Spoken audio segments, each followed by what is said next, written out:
Good afternoon, everybody. My name is Evan. I am here with my friend John, also known as Scarlett. I am Servers at Home, and this is the Servers at Home State of Self-hosted weekly live stream on Fridays. Today, we're looking at the Self-Host Weekly number 145 called Agentic from Ethan Shawley. Good afternoon, John. A little bit of a busy day. Hi everyone. I am ADHD brained out right now. John and I It have is both been running bad. around like crazy before the live stream. We did zero pre-show, so by the way, everything is going to be absolutely like stream of consciousness because we got no prep done, work done. John was working this morning. I was running around like crazy. It's been a morning. Oh my god! But we're going to talk about some stuff. We're gonna do some news before we get to the news. Some fun stuff that I want to share with you guys. I should have taken more pictures of this and I didn't, but my Proxmox server finally has a proper home. Before this, I was using like a Dell Optiplex, like 7100, something small, and I jumped on AWS and just got this 2U chassis for like 65 bucks, and I had like an MATX motherboard sitting around, some other parts that was just kind of like a mishmash, and I put everything together, and my Proxmox is actually now racked with my TrueNAS server. And it actually has enough memory for me to run more than one thing at one time, which of course is the point of Proxmox. So yesterday was new server day, so I was really happy about that. That made me super elated to the fact that like I can get that up and going. So now I can run two different versions of like a TrueNAS VM, for example, at the same time. So when we do the comparison videos, for example, like an update one to another, if you guys don't know this, but before, like that was like a real strain on my system to shoot those videos because I had to run two VMs of TrueNAS at the same time on an old Dell system with like 16 gigs of RAM. So now this is a proper VM, which is great, or a proper server, which is great, which segues me into a video release we're doing Sunday. We are going to do a video release on Sunday, which we don't usually do, but we're going to kind of test it out and see how it is. It's going to be a Proxmox centric. It's going to be a mix of a TrueNAS and a Proxmox centric video. That's all I'm going to tell you for right now. Definitely make sure you're subscribed to the channel so you get the release Sunday at 3. Definitely check that out. It's a really cool video that people have been asking for. I tested it out myself with the new Proxmox system I set up. It's really great. Big fan of that. Also another announcement, and this came from the guys. I should have put this on the actual like wiki. John, this is something I meant to pre-show with you, but I totally didn't.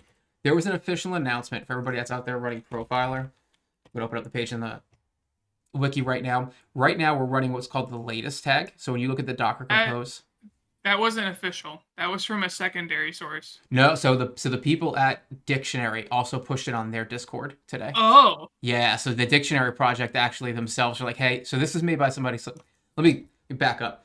Profiler is basically a front end for what's called a dictionary, right? So dictionary.dev, I think it is. Is this the right one? Yeah, this is dictionary. So this is dictionary, and dictionary is basically an alternate set of quality profiles as opposed to trash guides, which we're moving away from right now. At least I am. Servers at Home as a whole, speaking on behalf of everybody right now, we are moving away from trash guides more towards the dictionary philosophy, mainly because they use a lot better H265 encodes. They take up less space, and quality-wise, they're still great.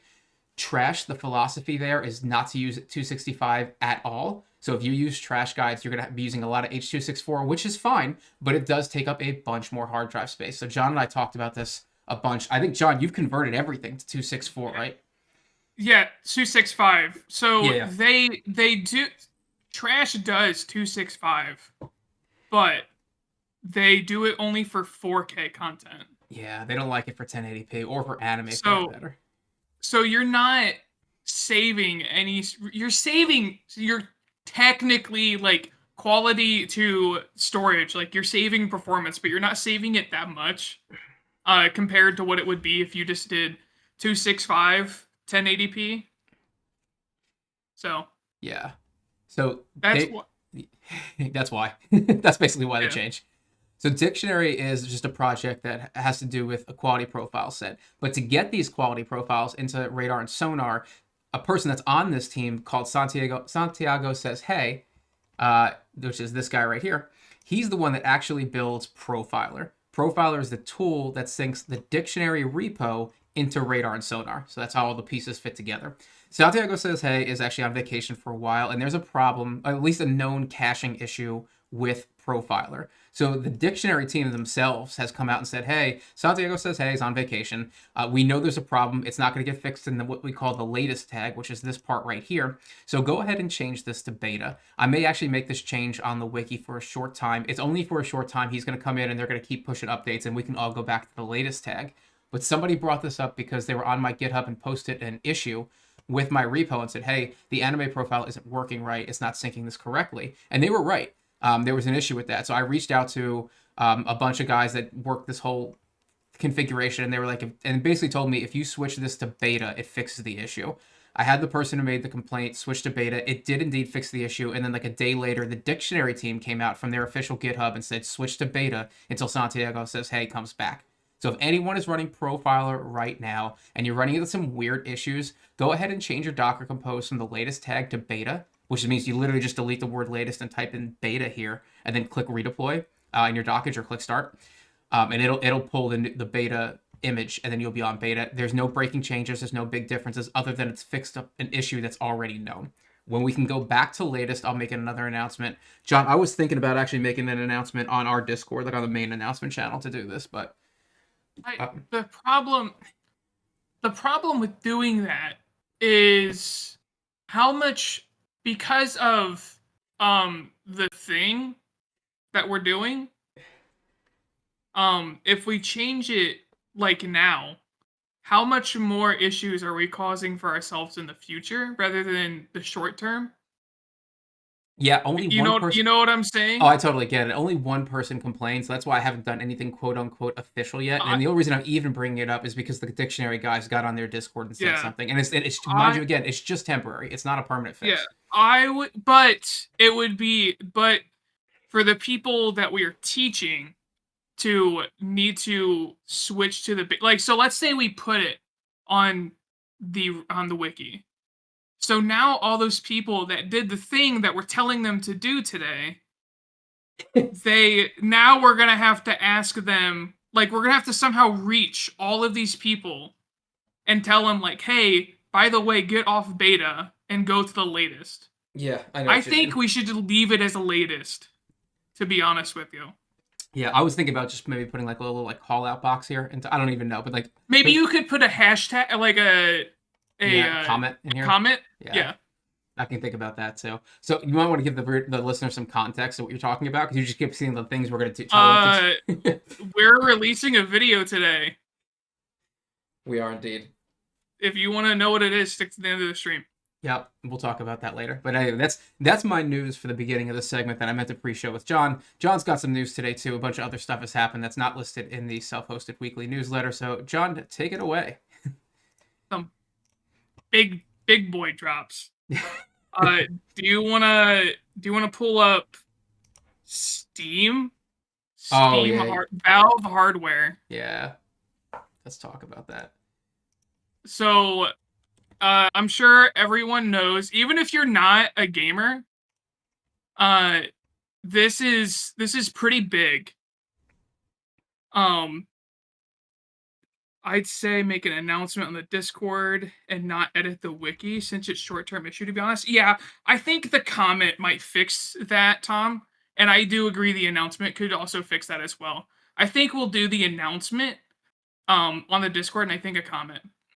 But anyways, I'm sure if anyone's in the gaming space, you already know about this. If you don't, dude, your world about to change, actually.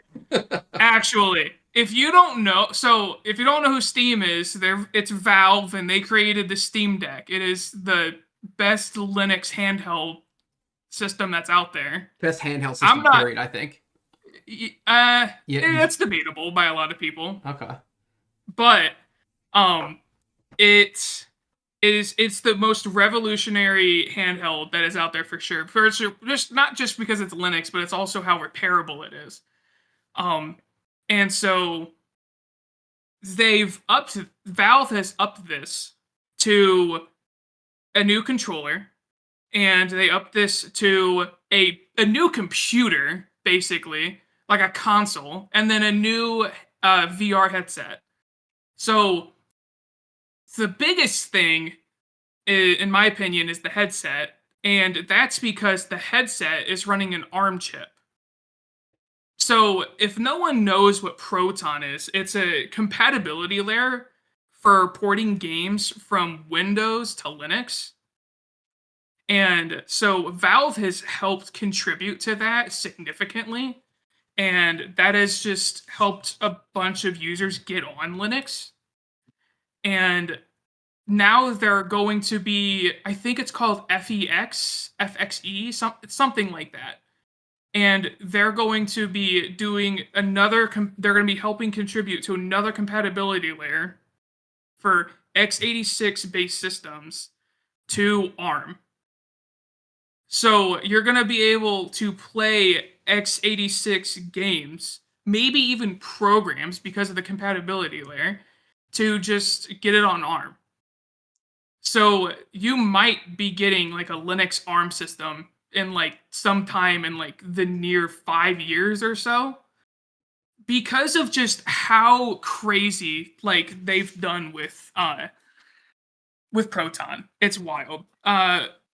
Frame runs SteamOS standalone, which is crazy. Yeah. So the headset's also a PC. There was people talking about like Xbox's like promotional material, like everything's an Xbox, and then Steam's motto is everything's a PC. So you don't need anything onto the frame or the headset because it's its own computer. It's crazy. I'm assuming this thing's going to be expensive. Their last VR headset I think was 1,100. Oh wow. I'm assuming with tariffs it'll probably be a lot more. I would not be surprised to hear it get into like the 1,500 range. Um, the second biggest thing, in my opinion, is the computer. The fact that how small it is on their website, they like show a banana compared to it. This thing fits in the palm of your hand, and it's an all AMD system. You could probably just search Valve hardware. I did. That's what got me here. Let me see if I can find it. Oh, okay. Steam hardware, maybe. Steam hardware. Let's try that. Yeah. This is probably. No, that's this. That's the survey. Okay, yeah. And then so, yep, click on the Steam machine. Yeah. Where's the one of the banana? Where are you? Scroll there down it is. right there. And dude, this thing is, if it's that small, it's probably going to be extremely expensive. They've already said that they're not like consoles will subsidize the cost. Like consoles are sold at a loss, but this will not be sold at a loss because other people could potentially buy this other than just using it for buying Steam games. But it's cool that is a Linux mainstream computer, like a powerhouse, is being sold, and how small it is and how portable it is. Like this could just be good enough for like just people that are just doing office work. Like you could see potentially like offices buying this. And that's just going to help Valve ramp up production for their Linux OS for SteamOS. It's based off of Arch, I believe. Oh my god, they built on Arch? I think so. I could be wrong. I'm pretty sure that's what it's based off of. I didn't look into this too deeply just because I don't do a ton of gaming, but like, yeah, like that would be amazing. If they built off of Arch, like it's a very customizable version of Linux, but it's also super cutting edge. Like I would have thought Debian, like, because everything's built off Debian. Does it say right there, SteamOS? Up top? Above? Nope, above. Right there. Yeah. On SteamOS. I'd have to look more about what how SteamOS is built. It's all right. It is Arch? Okay, yeah. Okay. Yeah, so like I said, anyways, long story short, it's crazy. This is crazy. This gaming is an important industry, and this could 100% help the Linux community, like, just in general. Oh, yeah. Because it's just going to get more people on it, more people used to it, realizing, like, oh, I was, like, really locked down. And that's the hard part of getting people to move at all. The fact that Valve is doing this in general is just amazing. It's crazy. Scroll down to the specs. Yes, yeah. See if I can find. All right, here we go. All right, so let's get some numbers here. It's a Zen 4 6. Wow. Okay, so it's a good ship. this looks like it's, I don't know if that's a built-in chip. So it's RAM and it's expandable. 16 plus 8. That's interesting. Oh, it's 8 gigs of VRAM. This is the video card VRAM. Yeah, Okay. the GPU is soldered Yeah. with the yeah. Okay, so it's got a 512 and a 2 dual NVMe. 6E on the Wi-Fi. Oh, but purchase kernel level anti-cheat to work in Linux. That we've talked. Yeah, it's Arch based. So we've talked about kernel level anti-cheat before. The problem with no one should be in the kernel at all. And let's look no further than what was it? What is crowdsource? What was the kernel level antivirus? CrowdStrike? Oh, yeah, that was Windows. That was a little bit. I know what you're talking No, about. I know it was Windows, but like even Microsoft is discussing internally, like, should we stop letting applications access the kernel? Just because no one should really be touching the kernel. No one needs to be in there at all.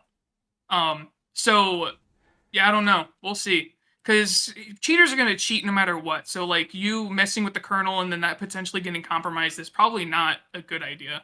Yeah. I can see streamers passing through the SM through a capture card, the Steam machine instead of using their own machine. Yeah, yeah. This is revolutionary. I hope they've commented that they haven't talked to iFixit, but they plan on having repairable parts on the iFixit store, if they'll do it, which iFixit of course would. But I just hope that these are as repairable as the Steam Deck. Like, you could buy parts of a Steam Deck and just put it together yourself. It's more that developers won't support it. I think most anti-cheat programs have support for Linux. Yeah, like it was Apex Legends. They straight up just stated that there's not enough players on Linux for them to support bringing it to Linux. Yeah, not yet. Because they don't pay enough. The Linux users don't pay enough.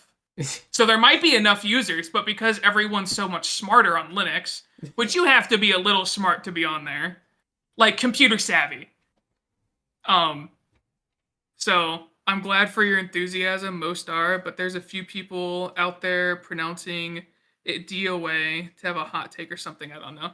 Yeah, no, like I said, even if the Steam machine fails, all right, there's no way that the headset will fail, which is the Steam frame. And there's just because of how well the Valve Index was. So worst comes to worst, the Steam machine fails and maybe the frame fails, but they still at least contributed something to FEX, whatever it is, for that compatibility layer. It's still really good. A company that is for profit, it is pushing to help these open source projects get that stuff done. All right. Yeah, a lot I think that's all I got to say about that. Was there another thing we wanted to cover today, I think, besides this? Yes. Oh, the T3? The T3 episode. Yeah. So we did not get to that because we were busy, so we weren't able to cover it. So we plan on covering it this coming Monday. Thankfully, honestly, we've been really lucky to where the majority of the time that you or I could not cover a T3 podcast, they just haven't done a podcast. And this is the one time, but basically it's a recap of last week, to be honest with you. Yeah, it's a lot of rehashing. Yeah, so if everyone doesn't know, for TrueNAS, there's a lot of hubbub right now. Look at all these comments. Yeah, this is hot right now. These are usually empty. It's good. Let's state that communication If it's hostile, let's just put this out there. No one should be hostile to anyone.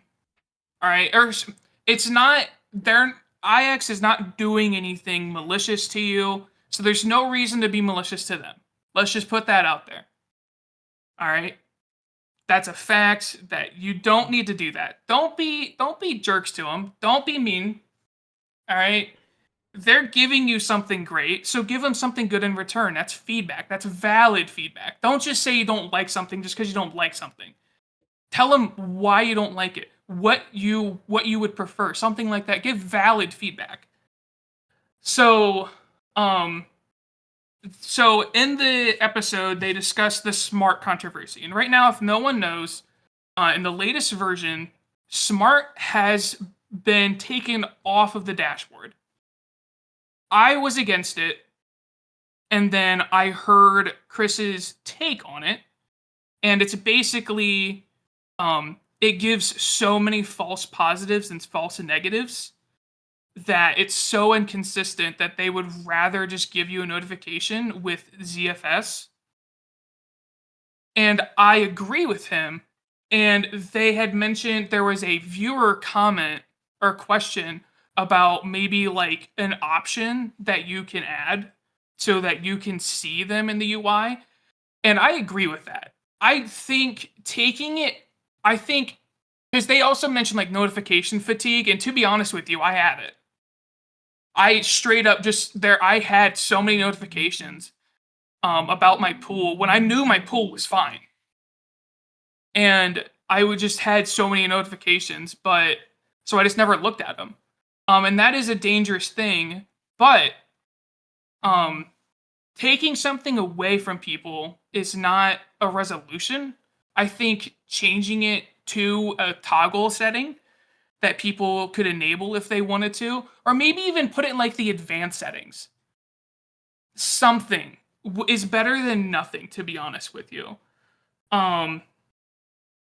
It's too early to call it dead. I've read the rumor, the price. Still talking about the Steam stuff. I love having problems. I search for it. Very first answer is always Google. You cursing. What a blissfully measured take on the situation. Yeah. People just want to go to extremes, and it's insane. What else? So I've heard a lot of people talk about like the GPU stuff, and they're blaming IX for this. This is not their fault. Give some context there, John. You see the GPU stuff that you're talking about, the driver for NVIDIA being advanced. Yeah, so they deprecated like a bunch of like older NVIDIA cards. But IX had to deprecate them because they had to update the driver because NVIDIA did not update the driver or using a different. Yeah, NVIDIA deprecated them. Yeah. And so people are just blaming IX. IX is TrueNAS. It's not their fault. We even clearly stated that in the T3 video. Evan literally halted. He like came to like a screeching halt. Like he was doing a Bugs Bunny run. And then he just came to a screeching halt and said, this is not their fault. And still people are blaming them. Not just in our comments. And so some people won't see it. But like in our comments, like watch the video. I'm preaching to the choir here, but just it's not their fault. They do mention that the community has made it so that you are able to add support for the older cards, and they have a link to that thread. Don't do that, by the way. Don't do that. Why not? So I'm going to tell you guys the reason that you haven't seen the link in any of the videos that I've put out so far. First, to contextualize what John is saying, in case anyone didn't catch the T3 videos that we did, if you didn't watch T3 to begin with, like the actual one put out by IX Systems, and you didn't watch our recap video, NVIDIA changed the driver, and IX Systems doesn't write drivers. They have to pick the drivers that NVIDIA gives them. So they could have stuck with the older driver, which retains support for the older cards, but left out the newer cards, or pick the new driver, which had support for the newer cards, but not the older cards. That was the choice that IX was given. That was the only options they had, and they chose to go with the newer ones for people, especially guys out there running AI workloads with the 5000 series. Like, they would have just been left in the dust. So instead of continuing to support cards that are 10 plus years old, they wanted to go to a driver that is A, more open source, and B, supported newer, faster hardware for the guys running local AI workloads. And that's what they did. That was the choice they made. But they didn't have the option to do both. IX did not choose to drop support. They were given the choice of picking between two drivers, one which had support for older cards and one which had support for newer cards. That was the choice they were given. And I'll be honest with you, I support their choice for the newer cards. I think a lot of people running local AI workloads, especially people that have spent $1,500 on their graphics card, would have been left out in the dark with their TrueNAS, the TrueNAS build for that to work. But so there's a workaround that allows you to bypass that driver and get the old driver back. In order to do that, you have to turn on the dev mode of TrueNAS, which pretty much gives you the opportunity to do like apt install from the command line. So it's basically like the break glass. Like, it's basically side loading. You're side loading a driver onto the OS. Now, while that's possible, it's technical, and every time you update TrueNAS, it's going to wipe out your work, and it's going to turn off dev mode again. Dev mode only works as long as you choose never to update. As soon as you update, it breaks everything you've done from the previous thing, which is why we don't advocate for it. If you choose to go into dev mode, you can do some really interesting things with TrueNAS. Like, all the breaks are taken off. It acts more like Proxmox, where when you get to the command line, everything is open for you. That includes installing things like npm for Docker containers that include npm or pip or like there's a whole bunch of things that TrueNAS doesn't let you do from the command line that you can do when you turn on dev mode. But when you do that, one, you're going to lose all that work when you update. Two, if you break something, there's no support. IX Systems has already said, if you have dev mode turned on and you change something and it breaks, do not post in the forums. They are not going to help you. Neither will I, for that matter. So that's I want you guys to understand. Dev mode is meant for the people that build TrueNAS. It's not really meant for the end user. They give you that option, but that doesn't mean you should take it. And unfortunately, the only way to switch to the older driver is to turn on dev mode, to uninstall the driver that comes with TrueNAS, and to reinstall the older driver from the previous version of TrueNAS, which does work, but it's not easy to do, can break other things, and will not persist across updates. So just so you guys know, that's the reason this channel has not, servers at home at least, has not pushed any instruction on how to actually do that, because I'll be honest with you, I don't think it's a good idea. Yeah. So okay. So at worst, they removed a feature that would give false positives or false negatives. At the worst. That's what they did. That's what we're causing chaos about. I was annoyed by it because I didn't think about it giving those false positives or negatives. But after hearing about it, like, yeah. Again, I wasn't enough to say that, to say anything about it, really. I don't know why removing something from the software is a good idea when you already had it, but that's their choice. It's their software. That's their choice. You can disagree with it, and mention it to them and recommend a change like that user did, but causing all this hubbub is not going to solve anything. Yeah. Yep. So, and then another controversial thing. So, Chris had mentioned on the Lawrence Systems live stream, someone asked a question about spinning down hard drives. And Chris had responded with not recommending against it. And so we had covered that because it's good advice. And then some people had issues with that. People were saying that he's wrong. You're not, and everyone's articles that they're pointing to are spinning down drives with RAID or some other type of file system, not ZFS. With ZFS, you're not going to be helping yourself. You're trying to write to the disk to save this data. And so if you spin down the drive, then it's just going to be like a line that's going to be forming at the drive so that when it spins back up, it's going to have this rush of people that's just going to hit the drive. That's not healthy for it. It's just going to have to ramp back up. So I just wanted to state that. We're probably going to mention that as well. And then, so that's really it for the controversial stuff. To be honest, it's nothing bad. I don't know what everyone's like just blowing stuff out of proportion. There's like so many other stuff to like creatively critique about TrueNAS, and people are wanting to go for like this like these like small stuff. In my opinion at least. But in good news, they announced that they're going to be doing a nightly version here soon for testing battle mage cards. So those are the second generation Intel Arc cards. So if you have those and you are knowledgeable enough, you can update to that nightly version, install your card, and then test that out. If it works, let them know. We'll mention that, and then if it doesn't, they'll get on the forums, and they'll help to resolve this, because getting battle mage cards on here is a good thing. So then we don't have to rely on these NVIDIA drivers anymore. So it's been a long. Is it almost been a year or so since the battle mage cards have released? It's been a while. So the second gen's like what, the A380 or something like that? Is that the big one that everybody goes for? I have one. I forget which one it is, to be completely honest with you. Yeah.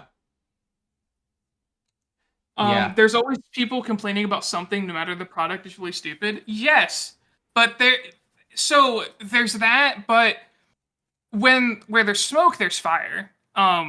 When there's like just like a little bit of people like whining about something or complaining about something, that's one thing.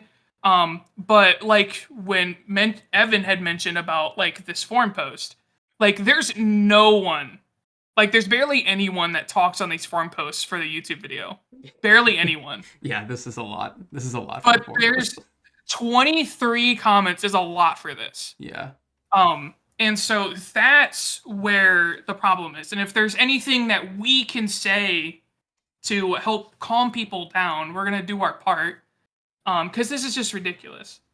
But then there was also a question about like, oh well, why don't you guys just stick to being a NAS software? Oh, like, God, you guys are one. just a NAS. Yeah. I hate this question so much. Oh my God, yeah. But it also just shows like what they're willing to answer.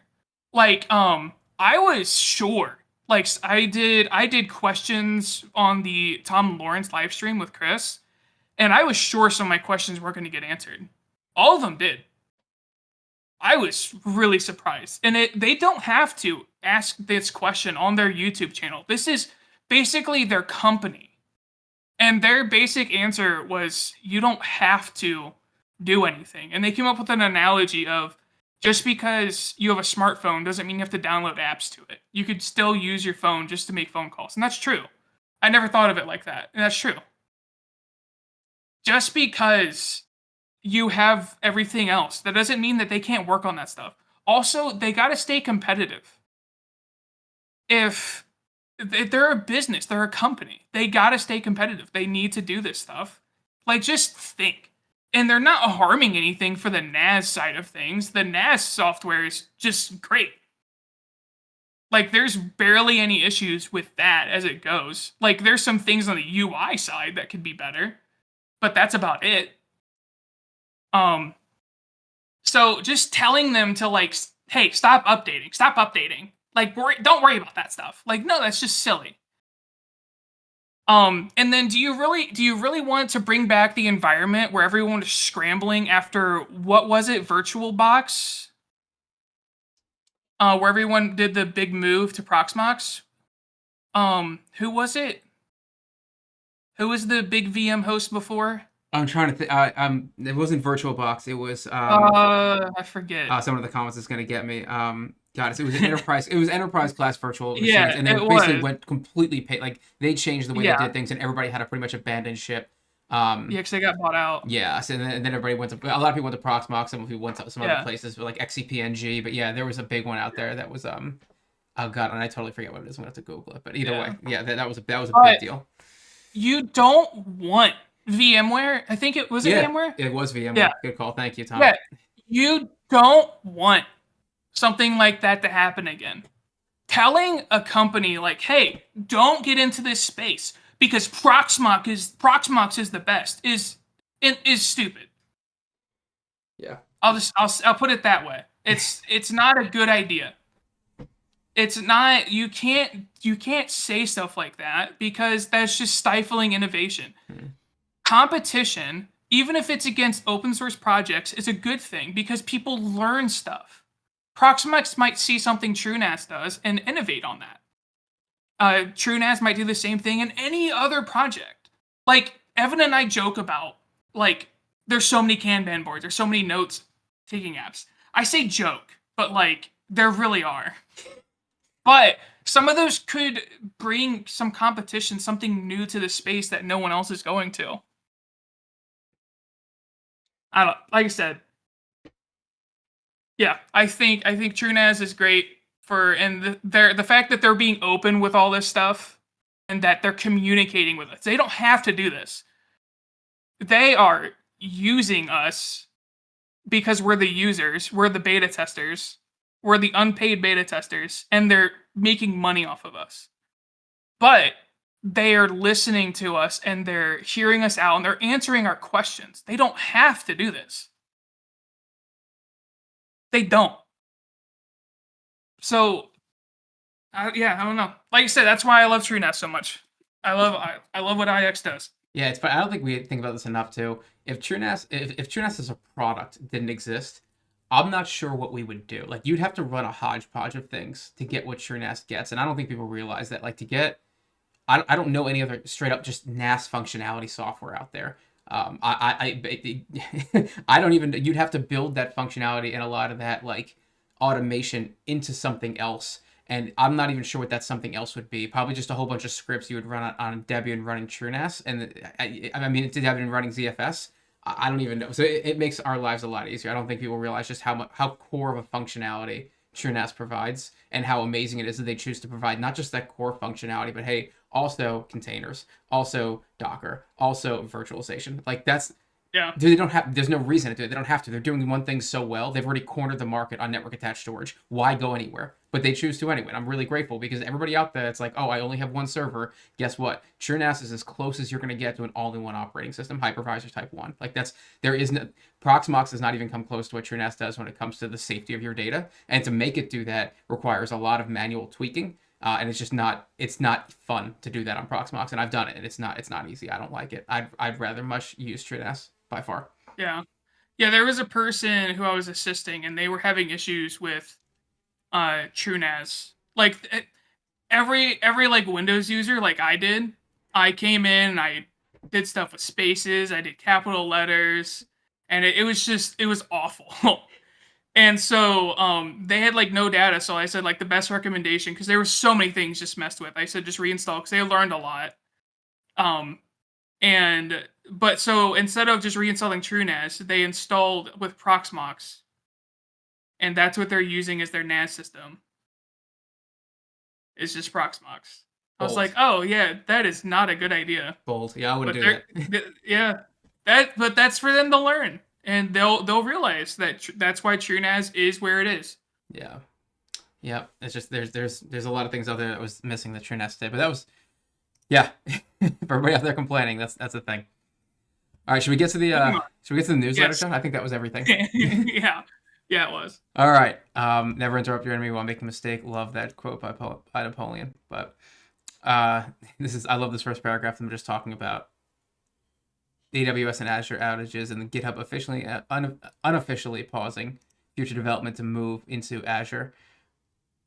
The hosted services have recently done a better job of evangelizing self-hosted software than I could ever hope to do. That's absolutely true. The AWS outage recently, and of course GitHub being on shaky ground since being bought out by Microsoft, everybody was holding their breath and it looked okay, and now they're migrating to Azure and pretty much officially announced that there won't be any changes until the migration is complete. So that was, this again, excellent point. This has never been a better time to self-host. Self-hosting software is so much better than it was 5 years ago, even 3 years ago. There's very little you can't I know everybody in this channel already knows this because I'm preaching to the choir. I encourage us all to be self-hosting evangelists because this is something that needs to be done. We need to be better at doing our things ourselves. This is John. This kind of reminds me back in the day. Do you remember like our fathers and grandfathers used to know how to do everything? These people like fix a house and repair a car. At least we know how to do everything. I wonder how many 20-year-olds today can change oil or like fix something basic around the house, like a leaky faucet. Like we're losing these skills, and I feel like technology wise, it's kind of the same thing. Like we are losing the skills of being able to manage our own tech. We're just giving that to Google. We're giving that to Microsoft. We're giving that to AWS. And be like, no, you do it for me. I don't even want to know. I don't want to know, and I don't care how it works. And that's just scary. It scares the life out of me. It really does. I don't really know how much of that. Like I've discussed this before. It's like saying like the basic trades that people used to do, like growing, or it's just like carving basically. It's like how like that's a loss to time, and like yes and no, but there was so little things for you to do back then. Like even if you like think about it, like even in like the 1900s, like just think about like how many like specific trades there were and how little of like jobs there were, and now how we've grown, how much more we've learned, and like the more stuff that we learn, the more of those jobs there are. Like just think of like the gaming industry and how many of those people are now gaming. And so now these people know how to build a game, but they're not learning how to like repair a car. And so that's why you're seeing a lot of that stuff go away, in my opinion, is because we just have more jobs. There's just more things to do on Earth now. And it's only going to get that way more. I don't think it's for the worse. I think when people, like, for example, if like you're taking your car in for a repair and someone takes advantage of you, like that's awful. That shouldn't be a thing. That should be illegal, in my opinion. Um, don't argue with me about that, because you could easily fold me. Argue with me about it. You could fold me really easily. I have like no. I'm not on a hill for that. But yeah, there are so many things that are out there now that's part of why I think it's like that. To be honest. Yeah, it's sad. It's very sad. Second piece of news: Microsoft took the stage as president of Windows Division, announced the operating system is evolving into an agentic OS. In case you've never heard the term agentic, it refers to anything that uses AI and or AI agent to talk to or to interface with the user. So in other words, they're trying to push Windows into being something that you interact with through an AI bot, basically. And so that's obviously cued a lot of backlash from everyone, rightly so.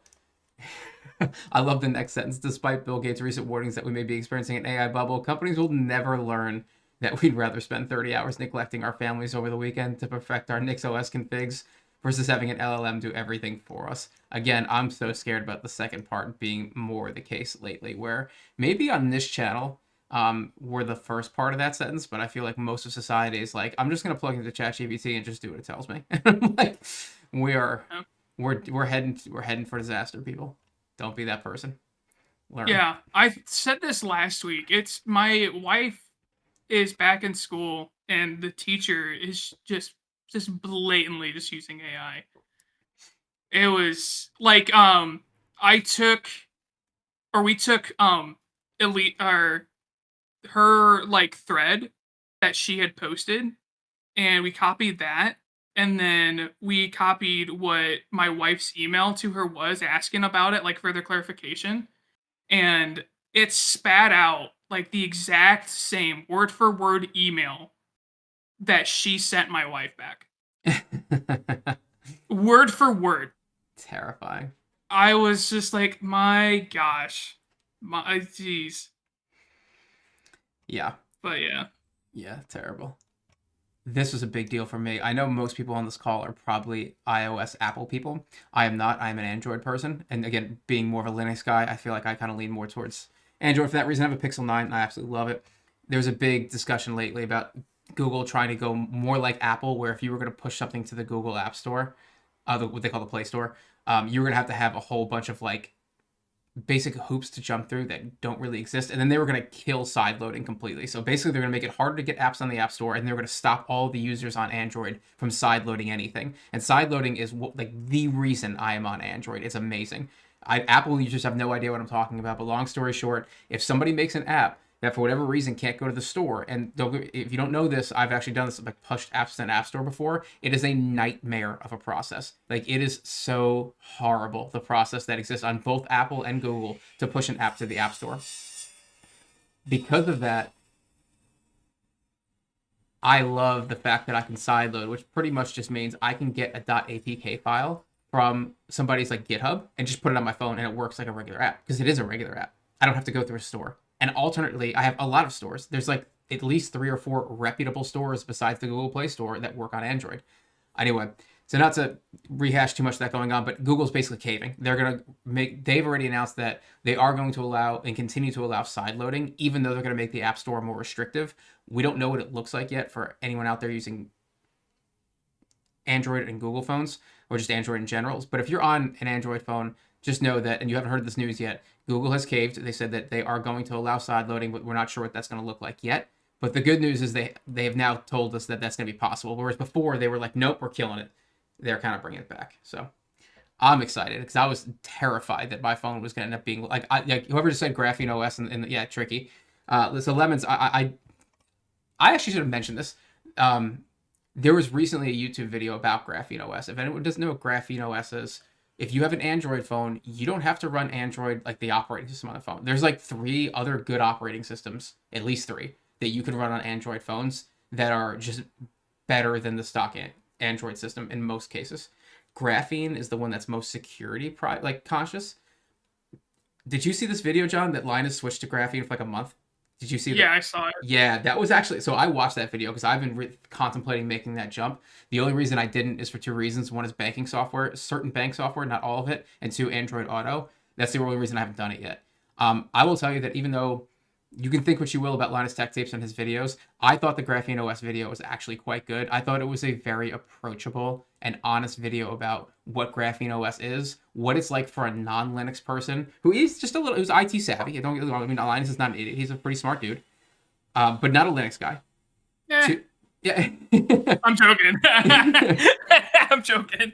So for him to jump on Graphene, he gave a really down-to-earth, like, hey, this is what you can expect. This is what's probably going to happen. And this is some of the hoops I had to jump through that you might not be prepared to jump through. So just know that, like, if you make the jump to Graphene, like, this is what you can expect. And I thought it was a good video, to be honest. Yeah. I watched the WAN show, and so I knew some of the stuff he was going to be talking about. And his use cases for phones is just diabolical, to be honest. The review was good. He's got a lot going on that he needs to do all the time. So it's funny to watch him like throw a tantrum about a device because he needs it for like his specific use case, which is, it's like so dramatic. He's like the 1%. He knows that. Yeah. But he still shouldn't experience that stuff like he does it on some other devices. Like every device has a flaw. It's so funny watching it, but they're all different flaws to him. Yeah, no, well, I mean, let's put it this way. If our channel ever gets to the point where, like, Linus Media Group level, like, I'm sure I'm going to have a whole lot of, like, really edge use cases, too. But for right now, with our, like, 14,000 subscribers at this time, like, my phone is pretty general. Like, the most advanced thing I do is talk to my HomeLab from my phone. And for a lot of that stuff, I just use, like, the PWA apps, like, where you basically, like, if I'm on a web browser, I click, like, the little 3-dot menu, I click, like, add to home screen, and it makes it kind of feel like an app. That's how I do, like, at least half of the things for my HomeLab for my phone when I'm away. And it works. That works just fine. I'm not even complaining about that. I think it's fine. Oh, I should have announced this earlier in the newsletter too. So Docker pushed version 29 and they changed the minimum supported API version. Let's jump back to the wiki because I want to point something out for some people. You don't want to talk about the iPhone Pocket? Oh, this ridiculous thing. Hold on. I didn't even. Should I just show the picture of this? How much was this again? $230 US. Look at this thing. Are you like? Again, if you're an Apple user, this is why I make fun of Apple users. This is 100% why I make fun of you. This is insane. Oh my God. Need it. I can't wait till I see somebody with a name like Kardashian walking around with this, and then all the girls have to have it. That's pretty much like the way of life. Like this is some celebrity that's got a lot of plastic surgery is going to be seen wearing one of these, and then it's going to be it's going to be sold out everywhere all the time. You typed in your own URL wrong. I know. I have to save it. Anyway, let's jump over to Watchtower. There was a sock. A sock. Yes, it is. That's what it is. It's a sock. For anyone who didn't catch that, it's a sock. This is generally a sock with a hole cut in it like this. It's a tube sock. iPhone slingshot. That's right. Keep them coming. I want to hear them all. I'm gonna go back to the chat periodically and do that. Spanish it should be added. Those get added automatically. Yeah, YouTube does that. We don't do that. Yeah, we have it enabled, but when YouTube gets it done generating is when it gets added. So it should be added now since it's been a week. Yeah. So keep an eye on that. I have to fix this because I think this little box is wrong. So the IX star doesn't work. I think you have to name the app specifically, but that's not why I'm here. I'm here to talk about this line right here. If you're using Watchtower, most people are. We have reviewed a couple of videos recently. We did a video recently on something called Tugtainer. If you guys haven't watched that video yet, watch it, which is basically like the GUI replacement for Watchtower, which is command line only. So anyway, before that existed, just about everybody ran Watchtower. That was like the way you update your Docker containers. We used to use an old container, and you'll see it down here in the comments. It used to be the container, like with 3 R's Watchtower. That was deprecated, but we used that for a long time. So if you've been with the channel for a long time and you've installed Watchtower, you've had that going for a long time, and you're still using this, it is now broken. You have to switch to the Nick Fedor image, which is what's in the wiki right now. All you have to do is change this line from used to be like container with 3 R's to Nick Fedor and then hit deploy. That's all you have to change, leave everything else the same, and it'll work. But I actually caught one of my other servers that I managed using the old Watchtower version, and when I got my push notification, which I have turned on for Watchtower over like Godify, it was like, hey, you're going to get this. Where's the thingy? Come over here. You're going to get a fun error. I'm going to show you exactly what the error is that you're going to get because this is the same one I got. This one right here. Error response from Damon, client version 1.43 is too old. Minimum supported API is 1.44. Please upgrade. This is the exact error I got, and it was because I was using the old version of Watchtower that we had been pushing for a while, and I did not realize that it wasn't being updated, and some very nice person in the comments of the wiki told me that down here. Who was that, actually? It was Tornado. Thank you so much for this, Tornado. If you're actually watching this live stream, we made the change, and you'll see my comment right there below.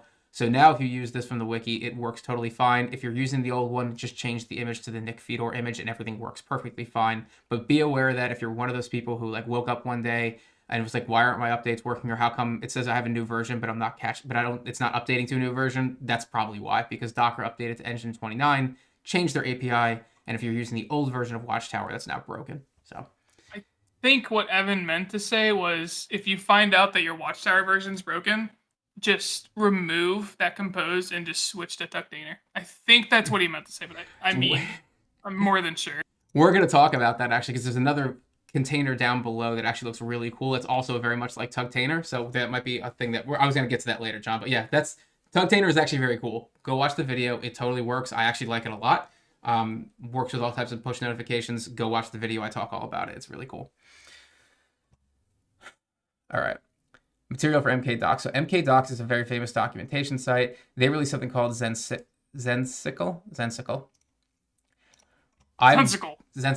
I'm going to do a review on this. I was actually in the process of trying to get this spun up, and I ran out of time. This is one of the like 9 things that John and I were doing before the live stream that kept us from talking about the live stream. So that's why everything is getting in real time right now. We didn't do any pre-stream stuff. But basically, this is an update to MKDocs, and it looks really smooth. There should have been, yeah, here we go. Here's some pictures. So this is a really cool thing. I'm going to show you guys the site. I'm going to give you a quick demo. Where is it? Where's the Zensicle site? Here, I think this is it.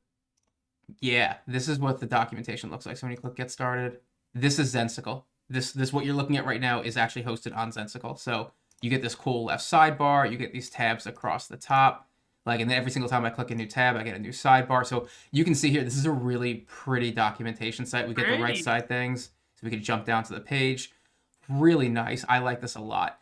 Not hostable in a Docker container as of yet. Right now, it's only hostable using and installable using Python. I haven't seen this Dockerized yet. So I'm on my Proxmox instance and I'm trying to get it installed. I was rushing through it trying to see if I can get a demo for you guys besides this one quickly. But yeah, no, again, because we've talked about this before, John. It's very strongly of the opinion that we need to switch off of Wiki.js, and I'm kind of like, this looks better than what we're using, and I agree with him in terms of editing. Not a lot of people are comfortable doing the GitHub fork edit thing, so I'd like a better way to do that.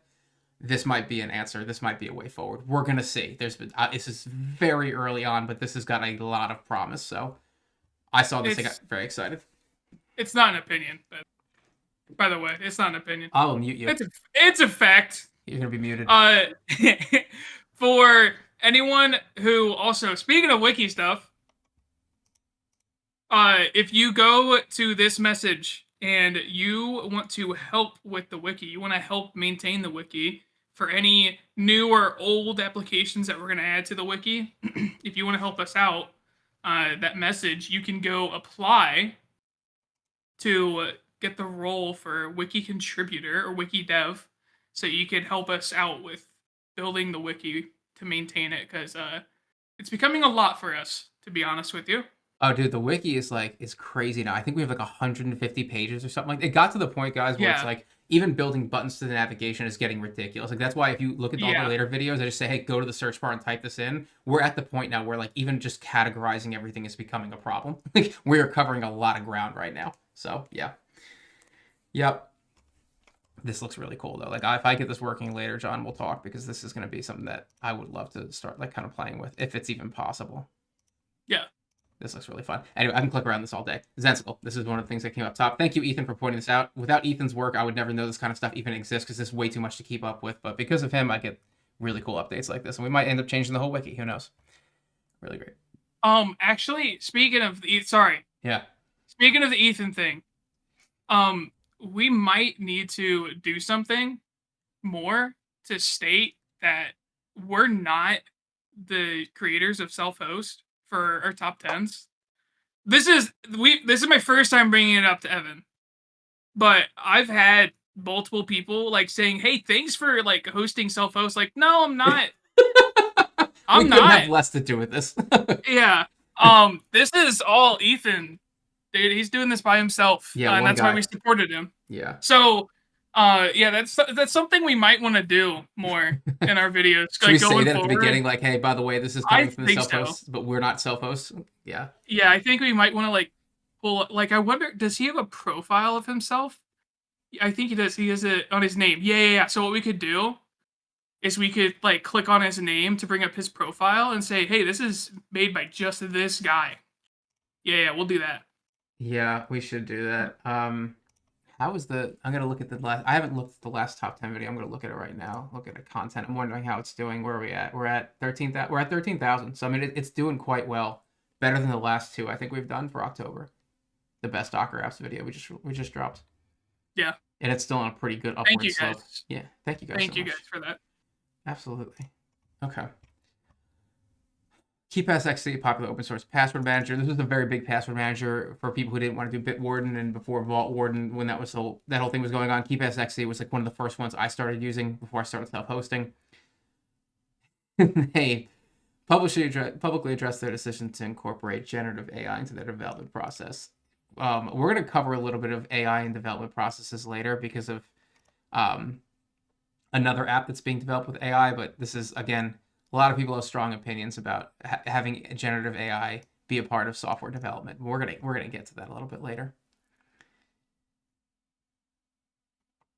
I didn't even know about Bento PDF. I didn't even realize this is a thing. We covered that a while ago. Did we? Yeah. Okay. I also had Keep. Oh wait, no, it wasn't KeePass. There's a different one, I think. I had something like this. Yeah, there's a bunch. That was on the list. Yeah. What it was. Research faculty at the University of Maribor. I don't know this university, but they released a survey on self-hosting. Long story short, wow, this is serious. This is huge. It was Passbolt. Passbolt. That was the one. Yeah, that was the one. Okay. I don't know what AI you could integrate into your password manager, but sure. Yeah. Sure. I have Try no idea. Yeah. Try it. Sure. Yep. Yeah, people self-host for pleasure, autonomy, and usefulness. Big surprise. I think everybody on this channel knows that. Oh, this is a YouTube video. Yeah, it is. So in 5 days, Home Assistant is about to launch a video talking about their new hardware. John, you use the Home Assistant hardware, I know. Are you interested in even upgrading, or are you just going to keep what you got?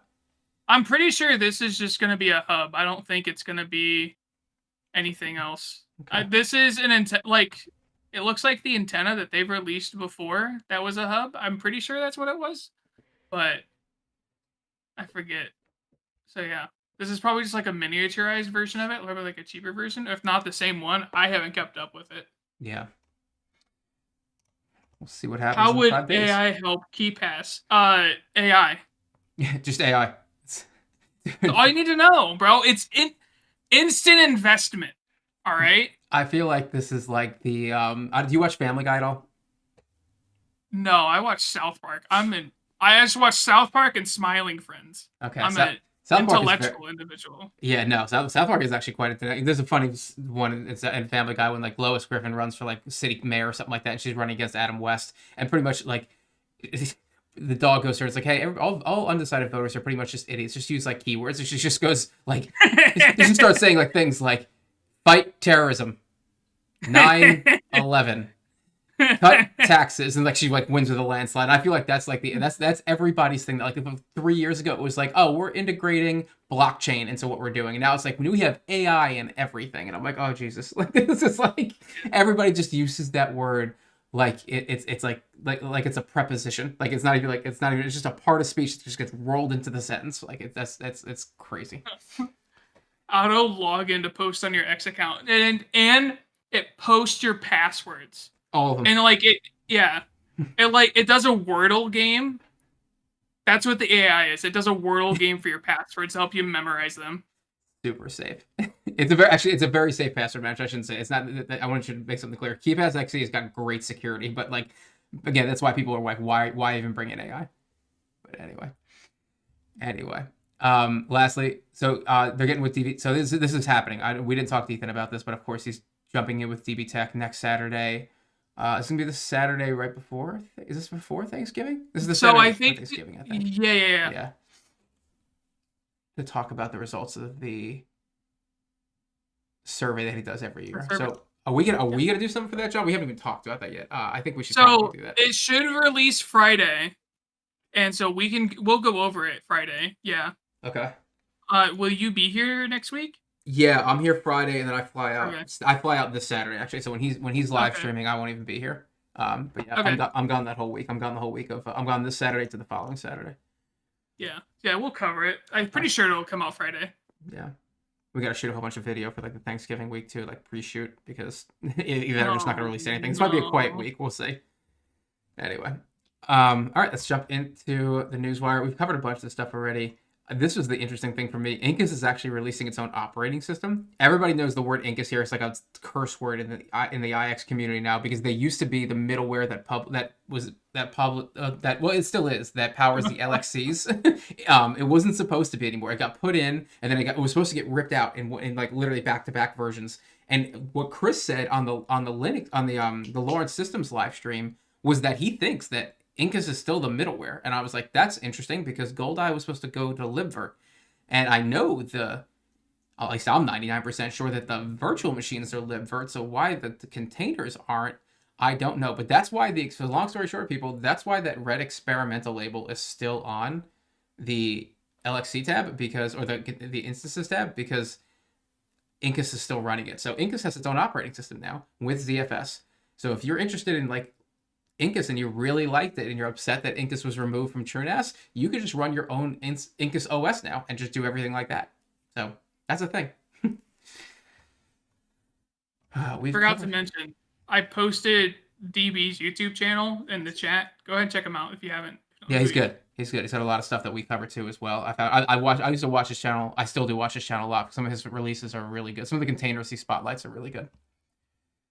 Android, we talked about this. Technetium did a DNS server release. I don't know how many people here are actually using their own DNS server, but yeah, that's a thing. Python rejects $5.5 million grant with no DEI strings. It won't compromise the policy of inclusivity, even if that cache would have really helped. They're standing strong on their principles. Love when this comes out. Backblaze stats for Q3. If you are an absolute spinning hard drive nerd, and you don't know what Backblaze is, let me tell you, Backblaze is like the largest like cloud backup service available, like on the internet for the most part. I mean, I'm sure AWS S3 is probably bigger, but Backblaze is cheaper and better in my opinion. And they're running, I mean, literally like tens of thousands of hard drives in data centers that they basically sell for online backup space. They publish the stats of all the drives. So if you're like, hey, from the people who use more hard drives than probably anybody else on the planet, which hard drives do you like? Which ones fail? Which ones are really good? And they tell you every quarter. And then at the end of every year, they do a yearly summary for how many drives fail, how many drives are not failing, all the drives they replaced. It's the nerdiest thing you'll ever see. But if you are a hard drive person, like a lot of cool things like this. The AFR, which is the annual failure rate, and they'll show you which ones go up and which ones go down. There's just a lot of numbers, a lot of math here. But the notes and observations are pretty much the overall thing. Really cool thing. I'm not going to go through all. This is a long thing. I'm just going to, like, you'll see. It just keeps on going. But again, for the hard drive nerds out there, this is all the information you will ever want about hard drives and about how often they fail. If you're like, hey, is Western Digital better than like Toshiba? Is it better than Seagate, etc.? All those questions, you can probably come here and look at the stats and just get the answer you're looking for, because this is just purely information. This is not an opinion. This is just information, just statistics. Really cool, though. I like when they put that out. I always kind of peruse through it. All right. Let's get to some updates. Alias Vault, another option for, I forget what this actually does. Passkey support, additional language options, iOS autofill. I think it's a password manager. I think it's another one, but they just released a couple updates on this. Privacy first, password, and email manager. Yeah. Beto PDF. This is the one you think we covered. Auto-generate table of contents, PDF, JSON converter. We've talked about this before. We've talked about Bezel server monitoring. So now it does basic systemd service monitoring as well. GPU's usage alerts, and you can exclude smart environment variables. Talking another people who are giving you the option to cut smart out of your notifications. Bookstack. New database structure, separate time zones for display. Groovy syntax highlighting, new API endpoints, and proper search pagination. Yeah, so if you're a big wiki person and you like the Bookstack wiki, the Bookstack wiki is not terrible. We didn't like it for what we needed to do, but like, because it's debatable whether or not it's really even a wiki. I thought there was a It's thing. not. Yeah, it's not. It's not debatable.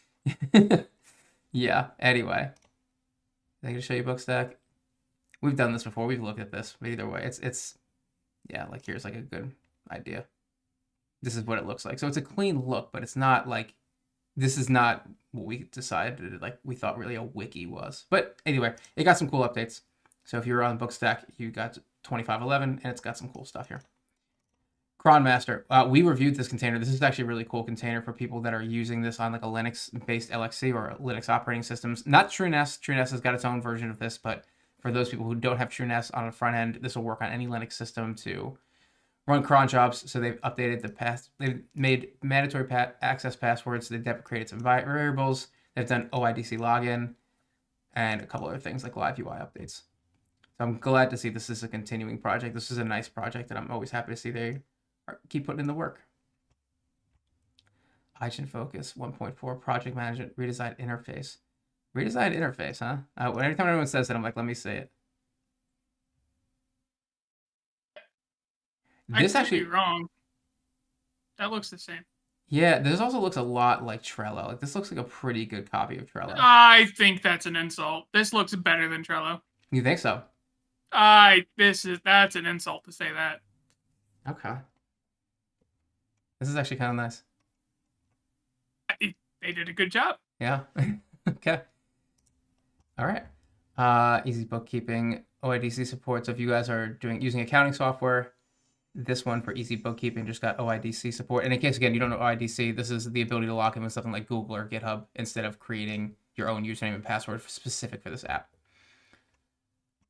Image kiosk. This is, if you don't know what image kiosk is, it's one of these little things that just, like, if you have like a frame or like a TV up on a wall, this is just going to rotate through like basically a slideshow for something that's in like a lobby or maybe like a little picture frame you have in your house.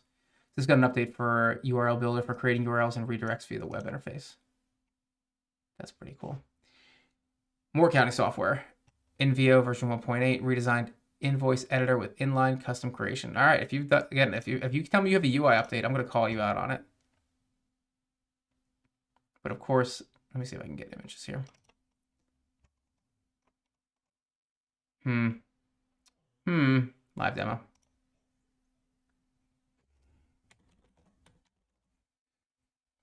Oh, we've looked at this. Oh, Let me see here. Okay. Yeah, no, this is it. I had Dark Reader on. I wasn't sure if it was making this extra dark. It's not. This is just what it looks like. Okay. I could have swore we've done a video on this already. But if we haven't, we should... not a video. Yeah. We haven't done, have we done a top... It was a top 10, wasn't it? No. We should add this to the list. This is pretty smooth. For top 10? Just a list. Yeah, we should add this to the list to consider doing it for a top 10. We'll see what else comes out this month. It's not new. Oh, is it update? Yeah, say John caught me. That's why. We have strict rules here about the top 10 video. It has to be in the new software section, which is not this section. All right. Read later, carrot keep. In case you don't know what read later is, like, I'm not sure if you guys... I blow through these things, and I'm like, I don't even know if you guys know what I'm talking about. Read later is pretty much... is an entire classification of app where if you're scrolling and you have a bunch of stuff that you want to read, you can set up like a read later app, and it'll just archive everything for you. And that will allow you to come back to it later instead of having to like keep a tab open in your browser or something like that.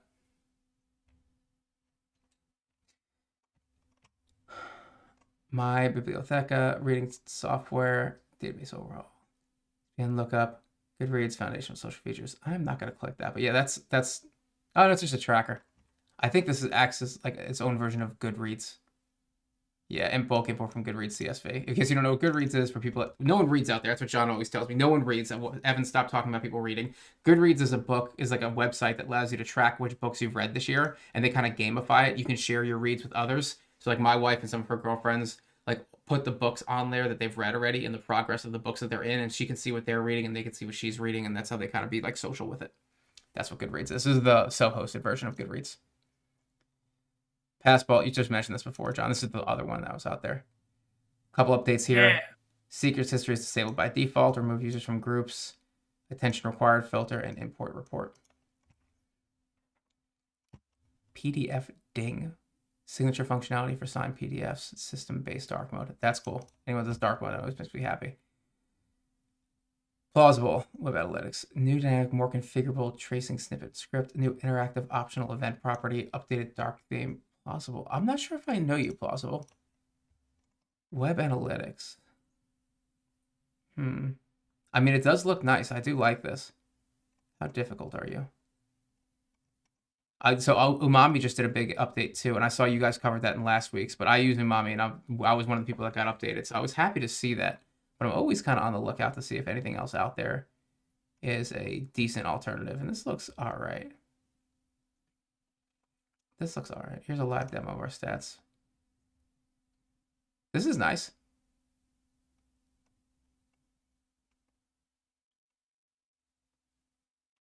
This is really nice. I kind of like this. Okay. Pulse, server management, Sparkline visualization mode, MDAM, MDATM, RAID monitoring, webhook. I'm not familiar with this server monitor. Manager, actually, it's not even a monitor.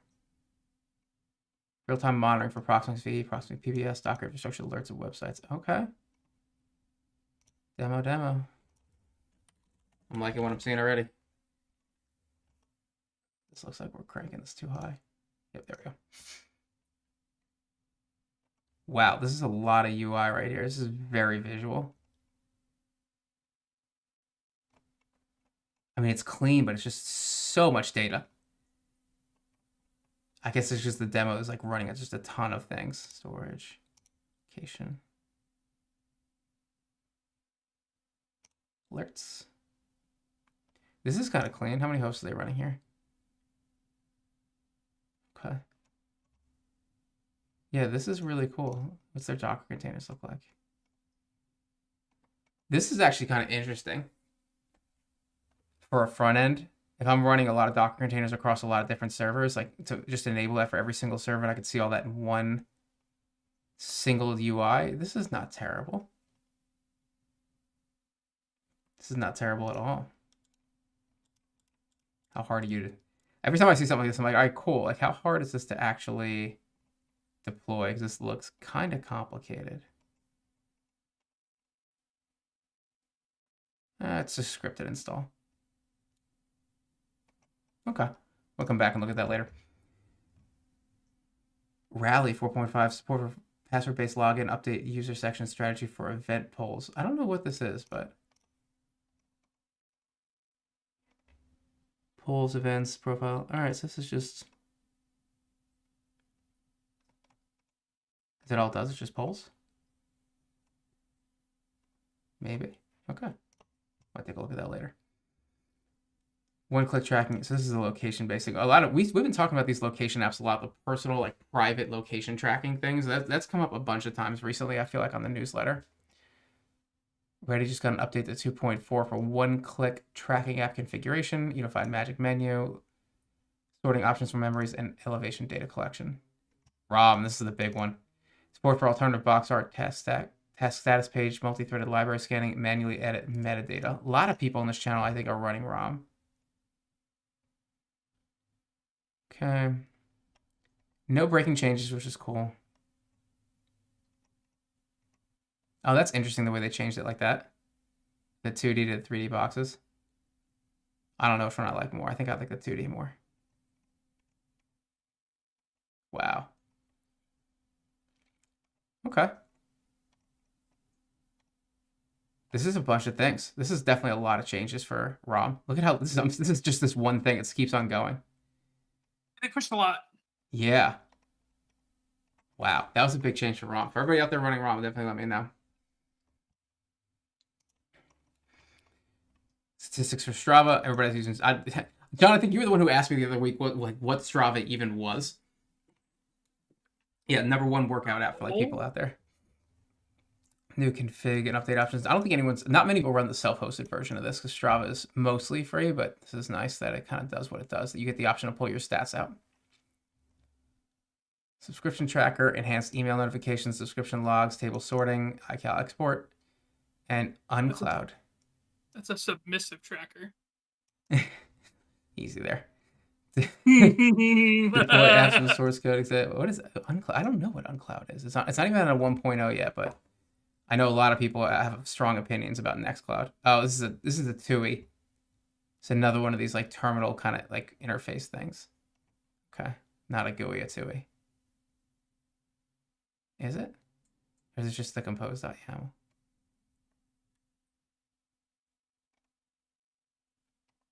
I need demos, people. It is a complicated deployment too. This is not simple. Okay. All right, let's get to the fun stuff. New software. We don't need to do this, John, because we don't compress our videos a whole lot, and John uses DaVinci Resolve, I use OpenShot, but this is a web-based platform for compressing videos, 8 megabyte.local, or 8 MB.local. Yeah, the video that we're gonna be publishing later today, I got an hour and 7-minute worth of clips. And I trimmed that down to 42 minutes. And so I got 2.7 gigs of files. And using AV1, I got that down to like 800 megabytes. Yeah. Yep, DaVinci Resolve's the best. DaVinci Resolve is a great piece of software. This is interesting. This is a nice UI for what it does. But yeah, if you need to compress video and if you want a web platform for it, that's pretty cool. Not going to talk about this. But yeah. You can. Can I? If I'm running real-time Proxmox? Just monitoring an R app. Yeah, it is. I'll see what it's like. But it doesn't. It's just a Python script. It doesn't really. There's no UI. No, I mean just CLI. Okay. I did go through this morning without John, just when it came out at 8 o'clock or so. Backvault. This is one of the ones I saw that was interesting. So this is an automatic backup for Bitwarden or Vault Warden. So it's going to periodically back up your vault into password protected encrypted files. This is kind of a thing, right? So I'm going to tell you how this works for me. I have a data set on my TrueNAS build that I store my Vault Warden database in. That has got snapshots and double backups, right? So if I ever lose my Vault Warden or something crashes or I lose hard drives, my passwords are not going to go with it. I have other copies of that data set. So For those people who don't do something like that, it's really hard to, because the only way to get a backup basically is to go into Vault Warden and manually do it, because you usually have to type in your password in order to password protect your backup. This way, if someone gets your backup, they don't get your passwords. So that's always been kind of a thing. Like how do you automate a process like that? And this container does that. So there is a quick start Docker for it, and there is a setup flow for it. So I looked into this, and it's a little complicated. The Docker Compose is pretty straightforward. Basically, here's the complicated part. It's not backing up. Backing up is super simple. This is the whole Docker Compose. There's like 2 settings you have to adjust, and it creates auto backups for you. That's great. The problem is when you go to actually need to get to your backups. So decrypting them is kind of challenging. So this is the challenge. This is the section here on how to actually go ahead and decrypt them. It's some command line stuff. You either have to know the Bitwarden CLI, or you have to come in here and like use these special .py scripts that they've written to decompress, to de-encrypt, to unencrypt your backup password. So this is a really cool container. I like it a lot. It's the decryption process that I'm like, ooh, this is like, if I ever needed to get to my passwords after something crashed, like this is going to be a process. But this is a really cool container. I thought it was a good idea, and a lot of people have been trying to figure out how to automate this process, and this is the closest I've seen to something decent.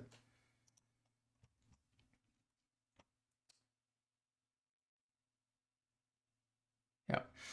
All right, let's look at, I saw this one too, Chronar. So this was interesting. What they're talking about is the fact that I can click this. I don't think there was anything in here, but I saw before. I can check. No, I think it was fine. I think I looked at it before, and it was okay. Yeah, you're good. Yeah. So what is going on is it basically, like, I've done this before too. Say for example, I have to delete like my setup because like maybe, and this is a very common thing for a lot of people on this channel.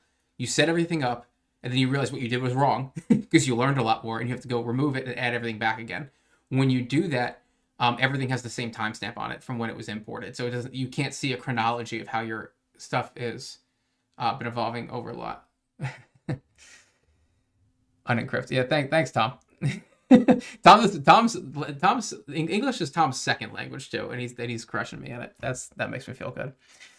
You can tell. Yeah. Oh, yeah. I love it. Well, English is John's third language, so hey.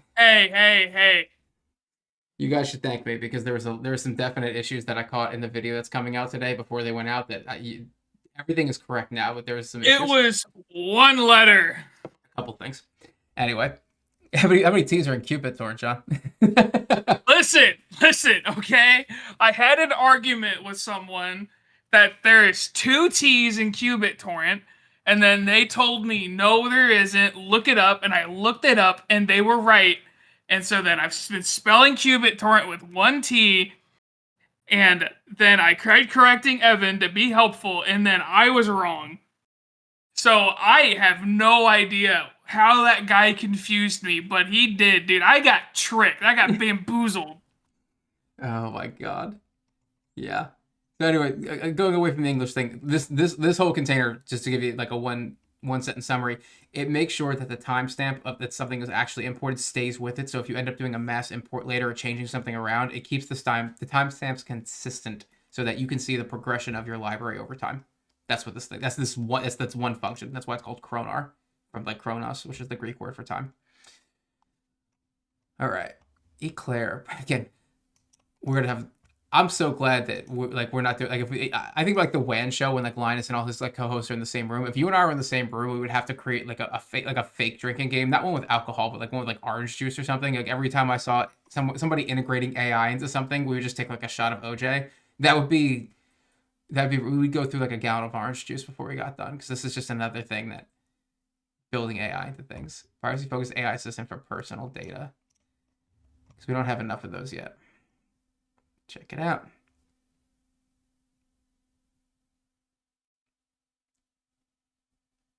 Does a whole bunch of things. It's actually a pretty spiffy video. I'll give that to them. It's like you see down the left here is tasks, notes, bookmarks, documents, photos, history. There's a bunch of things that it does, but yeah, this is just another way to inject AI into your life, probably in a place where it's not wanted. But hey, maybe somebody does want it. It's a smooth looking container. I'm not even sure how you launch this. This is a Docker. It is a Docker Compose. Yeah, so he managed to jam this all into a Docker file. That's a thick boy right there. Yep, front end, back end work. I mean, for something like this, I would expect. I'm blown away this even exists as a Docker Compose. I thought for sure I was going to see a build line in here or like something that needs to be done on command line. The fact that it's actually all just straight Docker is pretty impressive. Eclair Labs. Big star on that, though. That was like, there's a bunch of things. Eclair GitHub. There's a few things in here. Yeah, their repo is actually doing quite well. 597 stars and 53 forks. A lot of people are paying attention to this. I just don't know why you would want an AI for your personal data. For like it to like mess up your personal data. I see what they're trying to do. Like the bookmarks, like this. I get it. Yeah, you know what I mean. I see what they're going for. They're going for paperless with like the other video we did. It just hallucinates so much that there's just no way that like I would like it would just be easier for me just to manually do it myself. Yeah, this is a lot. I just don't think we're gonna get there not yet within like the next 5 years. Yeah, this is early, but I mean it's people are going at it. Yeah, that doesn't mean don't make it. I'm just saying I don't know why I would use this right now. Yeah. Personally. Yeah. All right. Ephemera? Yeah. Don't know how I feel about that. Books. Yeah, books. This was cool actually. So I'm not sure if I can click this because I think it shows something it shouldn't show, but it's basically it just generates a message. So if you're on Plex and somebody requests content on Plex and they never watch what they requested, because that never happens, it basically sends them a message. Are we? Sorry. Are we cool to click You're this, good. John? Yeah, because you're good. I clicked this before in the pre-show and I was like, I don't know if I can. I'm not gonna lie to you. I don't think showing posters is going to be a problem.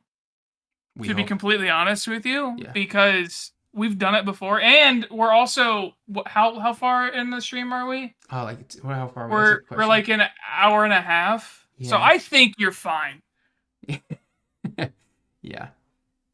So this is what the notification looks like. For example, the movie you requested was added 3 months ago, but you've not watched it yet. Want to give it a watch, and it gives you this cool like little automated way to go into it. And there's some dashboards with some settings in here with a whole bunch of environment variables to set it. But yeah, this is an interesting container for like that. So this is the Docker run. There should be a, what do you call it?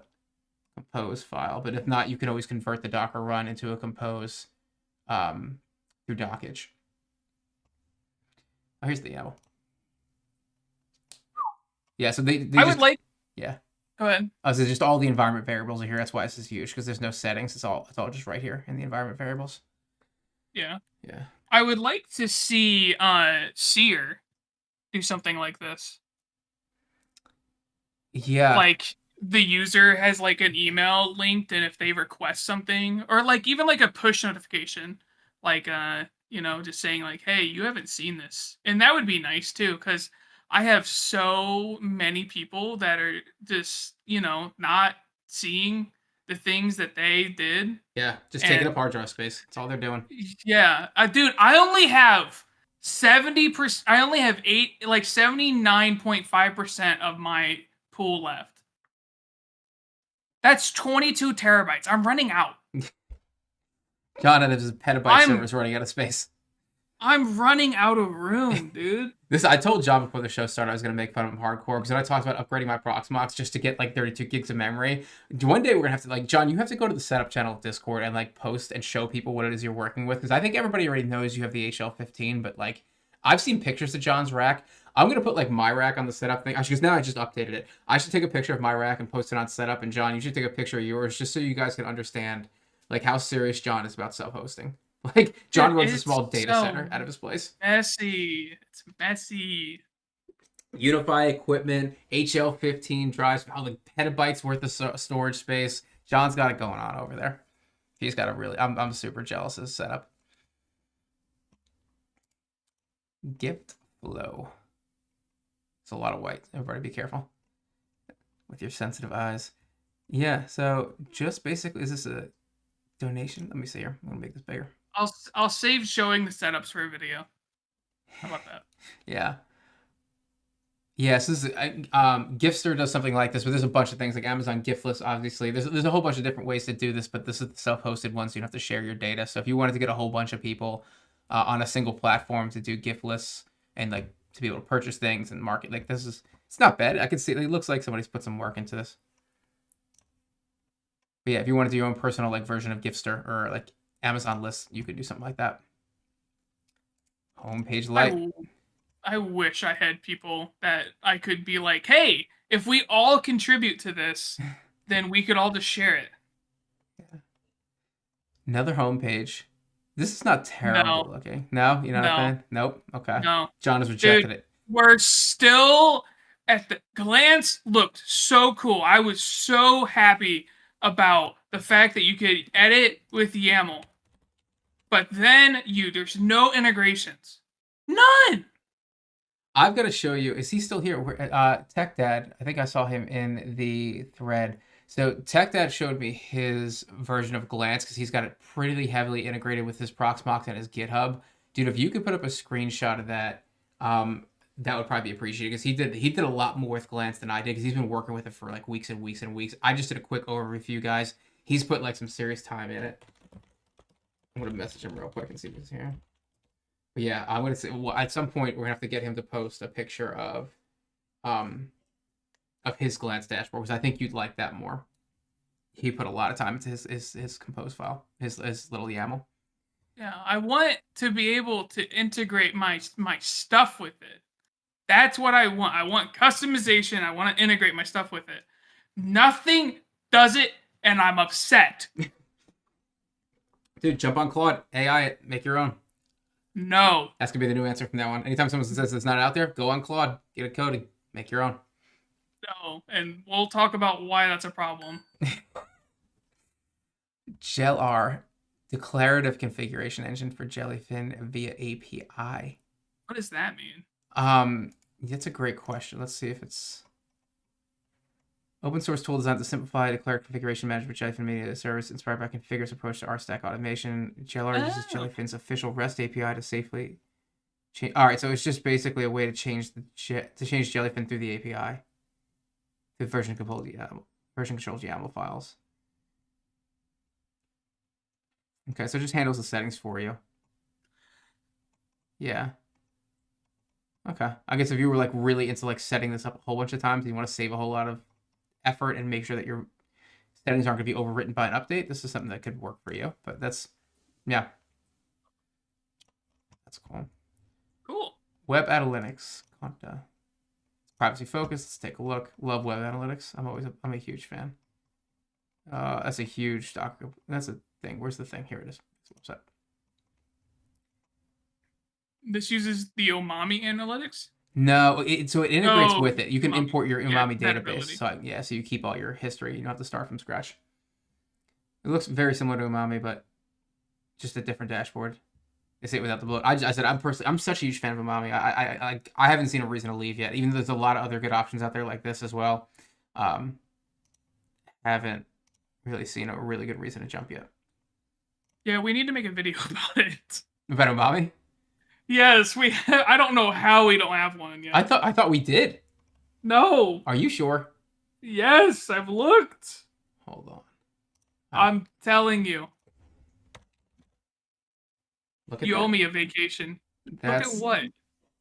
Okay. Yeah. Yeah. No. So we have to do that then. Maybe next Friday. I don't know. We'll think about that. But I should do one on Umami. There's definitely a the wiki page on it is pretty good because obviously I use it a lot, so the wiki page for it is fairly updated. And they just did a big update with the UI, so yeah, should talk about that. Yeah, come on, mouse. All right, cloud storage, encrypted file vault with moving target defense rotation. I clicked this and I was like, before I just wanted to take a look at it. I kind of get what they're doing, but I'm like, sounds like an RTS. Yeah. Tower defense game. I have no clue. I thought there was pictures, but I could have sworn I saw pictures before, but I guess not. But yeah, we covered so much stuff about like cloud storage. Like I think there's like 3 or 4 containers easily we bring up almost every week that talk about this, as opposed to Nextcloud, like Phylum, and there's a few other ones out there that we've talked There's about. one we'll talk about later. Yeah. Should we show Uh, this? I think it's fine. Okay. I don't. I mean, show it like it downloads It does from stuff. Plex. Yeah, We're, it downloads. we're so good shut Um, down. After the last shutdown, like I'm super cautious, man. It's like I would hate for us to get shut down right before today's video drop. yeah, that'd be I'm hoping funny. today's video drop doesn't shut us down. Let's put it that way. I would rather the stream shut us down than the video shut us down. Yeah. But there's already something like this, and they don't show the interface on this at all. Okay. Oh, that's what I wanted to show you guys. Is basically how it works. It's Yeah. like, this just takes media from Plex and allows you to save it locally. But Oh wait, does it integrate with the R's? I don't think. I think it says. I think it just said it did. Hold on. It's reminiscent of the R ecosystem. Built with sleek dark theme. It looks like it. It looks like it does, but it doesn't. It's just gonna have the same web interface. So they copied the front end. Yeah, which is not. I mean, yeah, the front. Yeah. I did not realize Radar has no active developers right now. Really? I did not realize. It explains so much. Sonar has a handful. Prowler has 1. Wow.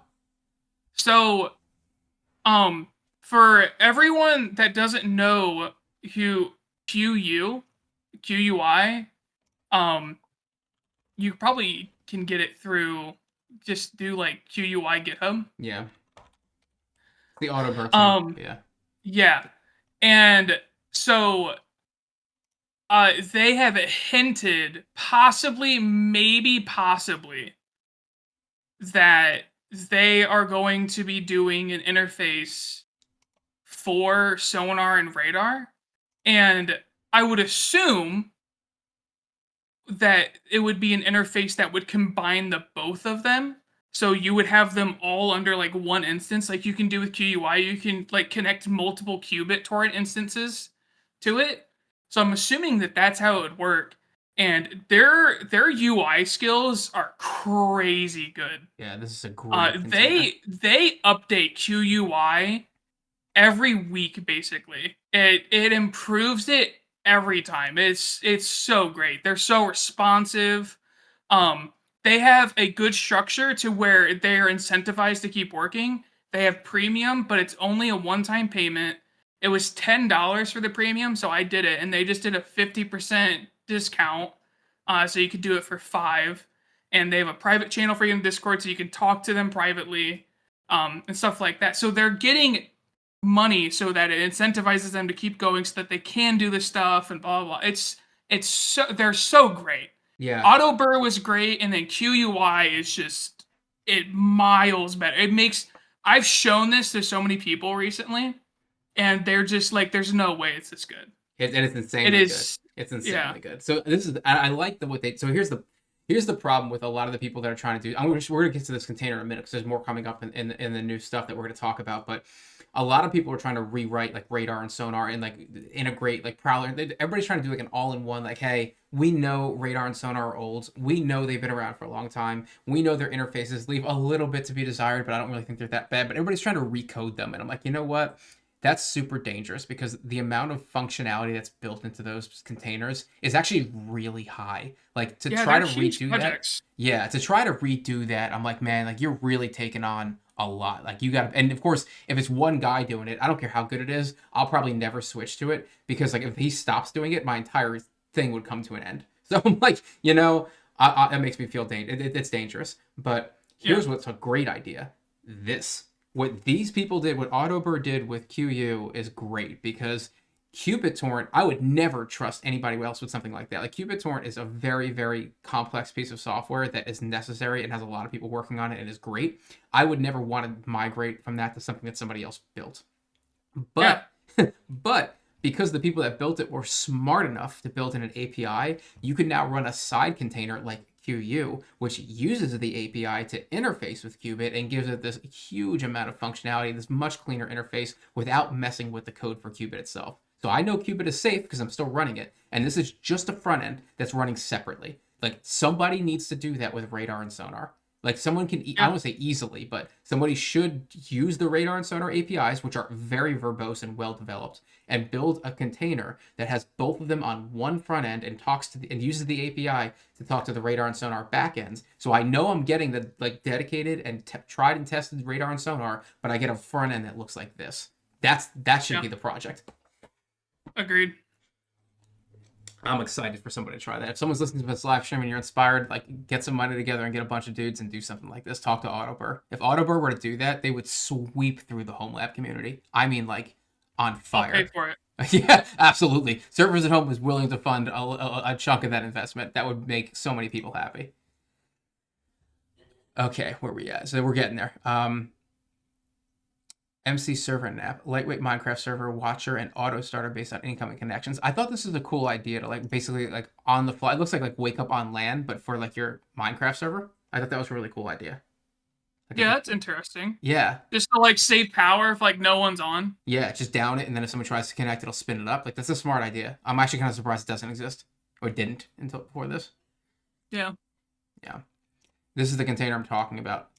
Can I click this, John, or is he still showing screenshots I probably shouldn't show? You're fine. It's just pictures. It's like if you would like Google like movie posters. Okay, we'll see. If we get shut down, guys, just remember this moment.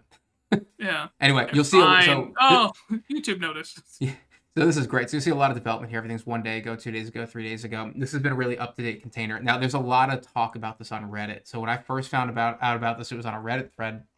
Because this person is doing what I just said I kind of don't want somebody to do. They're going to take like radar, sonar, and prowler and put it in one container. Now, this is built by one guy. Again, it kind of scares me, but this dude is an actual professional coder, has been doing it for about 15 years.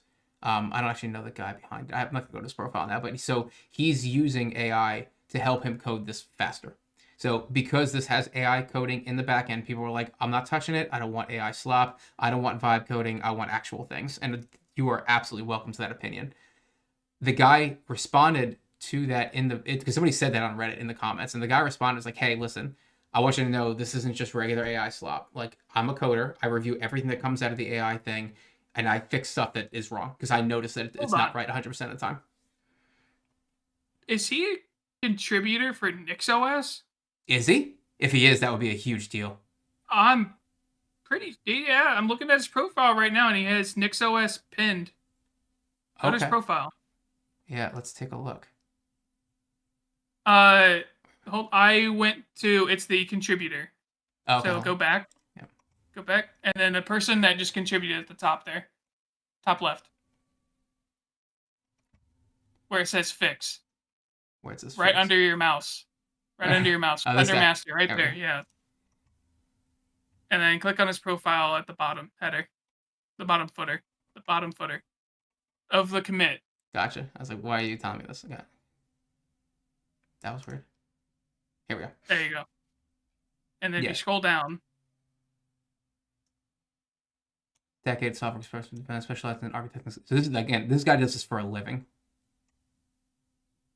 Yeah, interesting. I wonder if this is but look at this. Like this is the dude who does this. Like Yeah, that's what I mean. So I felt more comfortable when I found out that this is who he is, because I'm like, all right, like this is a dude who does this for a straight up living. Like it's his actual face on GitHub. What does that tell you? Like, yeah, this dude does this. So anyway, so he's building what he wants to do is a straight up replacement for radar and sonar, and it integrates in an interesting way because he's not dumb. Like this is integrating with the quality to be able to do quality profiles. He's got this integrated with Prowler for indexer integration. Like there's a lot of things here that he's doing that makes sense. So I'm like, okay, this might actually be something. I have not set this up yet, and I haven't tested it yet, but this might be.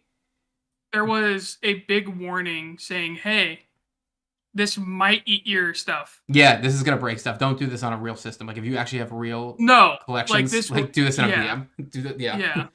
But anyway, so this was interesting. This was interesting. It's competition's good. Mm-hmm. But getting something that is like better for the like end user to use, it's going to be hard. Like It we is. have it with what is it called? Media Manager? That's the other one Is that's that in what it's competition called? right now. Yeah. Yeah. So that's Yeah. the other version of this. And so that's what inspired him to make this. I'm pretty sure that's what he said in this Hmm. post on Reddit. Yeah. Yeah. But yeah, we should probably link the Reddit post at some point. But I gotta go back and find. I don't even know where it is anymore. But yeah, this is pretty interesting. So I'm gonna come back. I'm gonna come back to this later. I've got it written down on my notepad to do a video for this, probably for Patreon. But I want to install it and play with it and just see if I can get anything going with it. It's still pretty early on in development, but like I said, he's obviously super active. There's been what 16 releases to this, and well, 15, yeah, 15 or 16 releases, and like the oldest commit here is like a couple weeks ago. Everything, most of these commits are a couple days old. So There's 155 comments and 630 votes. I posted the link in the chat. okay, yeah. So his Yeah, Docker this Compose. is an active Yep. post. Hot topic. Hot takes. Patch Panda was the next one. This, yeah. So this was the thing that I was talking about in terms of Tugtainer. It's a self-hostable Docker Compose stack update manager, right? So this is Tugtainer. It's a direct competitor. It's exactly what it does. I saw some pictures of it before. Yeah, this is it. So let's blow this up a little bit so we can see. The UI could be a little bit cleaner. What was interesting to me, not this one. Hold on, let's come It was back. the Discord. This was that one. Yeah, so like the way this integrates, right? So it'll show you everything that's going on with the change. You have the ability to update now, or you can say like ignore this version, which I thought was really interesting. So you can ignore individual versions on your upgrade path. Like that's to me is interesting. Like this is like I haven't seen anything do that yet. It's usually just like a yes no, like yes I want this to be updated, or no I don't want this to be updated. I've never seen someone like actually get down to the version number, and I like the way they integrated this. This is what TrueNAS just did. So when you go to do your next TrueNAS update and you go to the update tab, it's actually going to have the update notes in the TrueNAS UI. Like that's so you won't have to go and like, oh, like here's the release notes. Like the release notes are going to be in TrueNAS from now on. So I kind of like that this person's doing that for Docker containers. So this was interesting. So you get the whole, yeah. So you get, Well, and then it also can post it on Discord. yeah. So here's the Discord Message. little webhook right there. So yeah, this is interesting. So I want to, if this is like mature enough to start actually working with for releases very early on, but yeah, I'd like to probably try and play with this a little bit if I could figure out how difficult the install is. I'll have to come back here and actually take. Is this just a Docker Compose? It's just a Docker Compose. This is not that bad. If I run Docker sock, this is your stacks directory, and this is just a database of what it's doing. So yeah, no, this is pretty straightforward. And he's even smart enough to change away from 8080 because everybody knows that 8080 is used by qubits. So yeah, I might have to come in here and play with this. We should add this to the list, John, just so I can see if this is going to give Tugtainer any challenge. No dashboard. Oh, this is for GitHub Actions, though. Yeah, but I would like to see a picture. I would love to see a picture. That's. And as a front end, it's just they just. Oh, I didn't even think of it there. Yeah, view live demo. Okay, pretty. Yeah. So not a lot of people I know use GitHub Actions. I will tell you, I just learned what GitHub Actions were not long ago because I had to use a GitHub workflow to make the servers at home profiler database work. So if, like when you go to GitHub and you go to servers at home, for example, and you guys can see this, like none of this is all open source. And you go to, which repo is it? It's going to be the profiler repo. Repos, here. You go to profiler, you can see all the activity. I don't do any of this. There's an actions tab right here, and you can see this, and you can see all the syncs. So the way this is built is I take all of dictionary, and then I just sync that to this repo. And then I take one profile, one anime 1080p profile that's really well kept by the dude who runs Dumpstar, and I just combine them in one repo. But I don't do that by hand. That's done by a script which runs in the background and syncs it every day. So if you have one of those, like this might be a really cool thing for someone like me who uses this, so I can keep an eye on what's going on. I'd be curious to see if I can actually like get this integrated with what I'm doing to show my runs. But for me, like I just use this right now, but this little dashboard is like the same thing, just better, I guess. But yeah, if anyone's ever wondering how this is built, how the Service at Home profiler thing is built, that's how it works. It's just a GitHub Actions where GitHub is running code for me.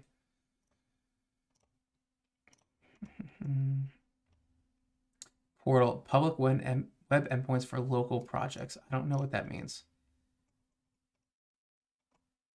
Local to web instant access, so encrypted permission hosting, high performance. I mean, this is the, so it does DNS hole punching, which means it probably goes out to like from inside the network to outside the network, so you don't have to worry about like opening up a port forwarding, which is always great. The main setup with DNS service. This is interesting the way this is kind of doing what it's doing. I don't know. I'd have to look way more into like how this works. This is a security thing. Like once you start port forwarding inside your server to outside, that I have to make sure security wise, like this is like a thing. So I'd have to do much more research into this to see how secure and how they're actually building the back end of this. But I thought it was interesting that again we're getting more competition out there. Secret API, lightweight API for securely sharing short-lived secrets. I mean, I guess if you got that use case, probably all command line. No, Docker Compose. Okay. Web interface, command line client, and a REST API. Well, if it has a web interface, it'd be cool if they showed it. But I'm not seeing anything here for that. So, okay. Oh, there you go. Check. Create secret. Share the read URL. The recipient don't need a passcode to view the secret. Oh, so that's interesting. So it's just pretty. So let's try that. Let's come over here and paste. Enter my passcode. Copy. Okay. So yeah, that's a really like edge case kind of thing. But if you want to share a secret that's like password protected, I guess, cool. That worked pretty smoothly. All right. SMS backup viewer. Backup and view SMS messages in a texting like web interface. I don't even heard of this. I want to know how many people are still out there on SMS. Wow. Okay, hold on. A modern web application for viewing SMS and MS message backups. Import your messages from SMS backup and restore XML files and browse them in a text like. So I guess if you want to go back between a lot of message history, this would be a really cool way to do that instead of like going on my phone. This kind of reminds me of people that do like forensic stuff. Like if I was like looking through somebody's logs, if I had to look through somebody's phone for whatever reason, and I wanted to look at all their messages, I could export them and just look at them on the web. It would probably make my life a lot easier. Super simple Docker Compose. Backups, and then you can view. So sure, if you're, I think like again, forensic. Oh, you didn't even have a search function. That's pretty cool. Yeah, I guess for forensics, this would make sense. But yeah. Okay.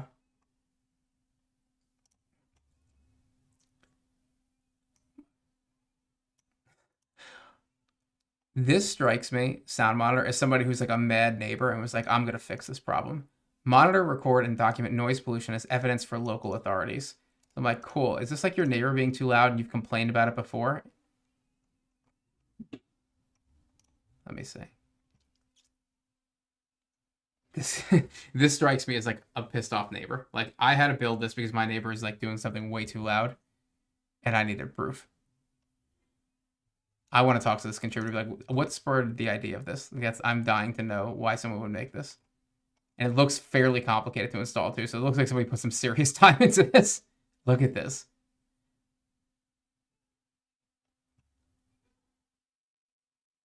Okay. It's funny this comes up now too, actually. I didn't check this in the pre-show.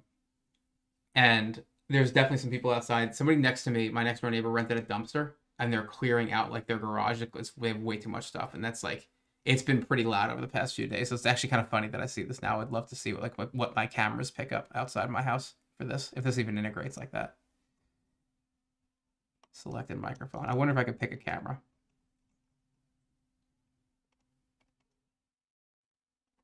That's intense. Minimalist iOS client for Audio Bookshelf. If you're in the chat right now, I want to know if you're using Audio Bookshelf, because I've seen Audio Bookshelf come up like at least 3 times, I think, on this one newsletter. A lot of people seem to be like coding for this, I guess, or making add-ons for this. But when we looked into books, forever ago, John. I don't even know how long ago that was, but we looked into books to try and figure out where it was in terms of development to integrate it to the media stack, and like it really wasn't being kept up at all, like at all. Yeah. Yep. Yeah, it really shines a light on everything. If radar isn't being maintained, what are the chances that everything else is being maintained? Yeah, that's the necessary one too. But yet I still see like stuff come out for audio bookshelf like almost on the regular. So I'm like, who's maintaining this right now? I don't know. Minute, dude. So in case you guys don't know, the demographics for servers at home, based on what YouTube tells me, is like basically 99% male. So if you're a male and you're knitting and crocheting, I'm just curious if you are, because this is a cozy app for managing and organizing knitting and crocheting projects. I'm like, some dude made this for his wife. That's not true. You don't think so? You think a woman built No, people crochet. Dudes crochet. this? Look at this. This is kind of intense. What else we got here?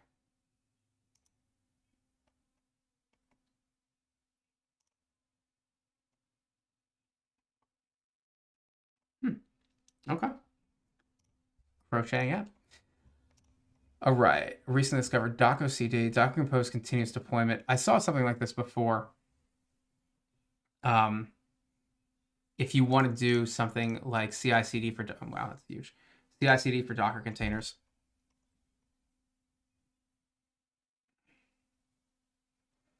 I think CI/CD is that's where we're getting to like DevOps. I'm kind of wow, that's a very steep line. Yeah, that is crazy. Wow, you got My huge. gosh. Just say thank you to Ethan for that one.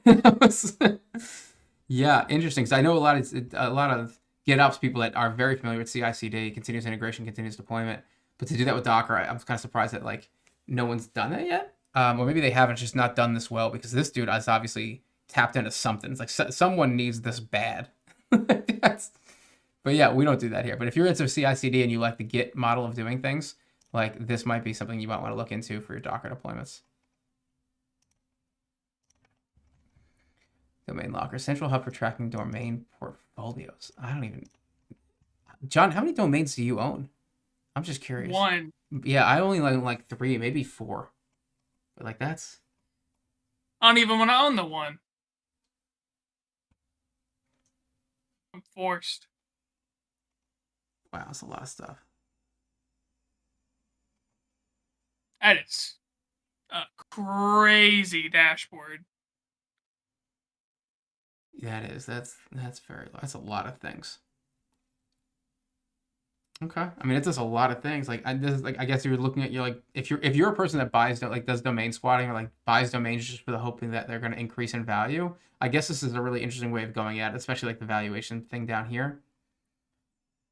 SSL. So it's like, I mean, this is interesting. I'm actually kind of fascinated that somebody built all this, but how many people own this many domains?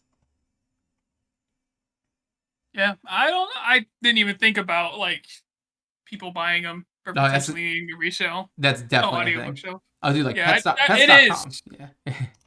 I never thought of it though. Yeah. GIF Manager, we looked at already. First proxy for combining multiple jellyfin servers into one library. This could be interesting. Yeah, that is like how many would you have need access to before that starts making sense? I mean, 2. Honestly, because then you don't need to switch between like someone else's like library. Yeah.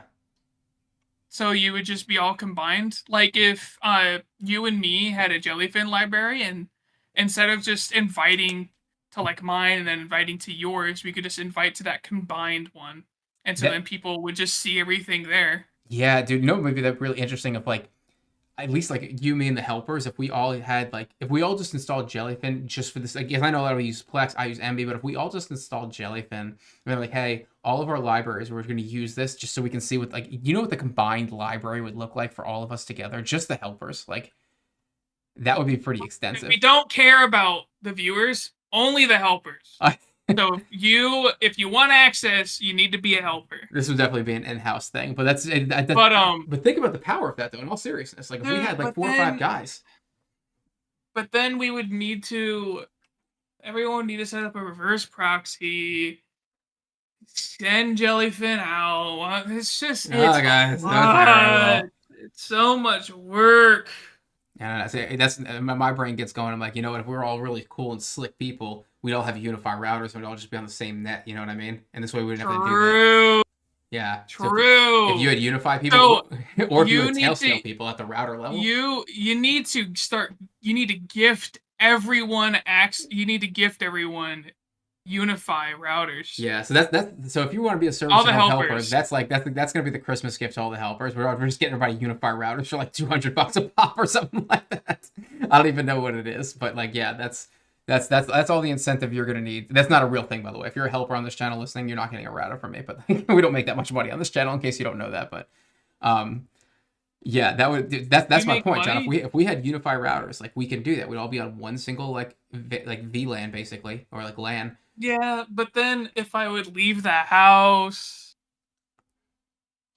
a lot of work.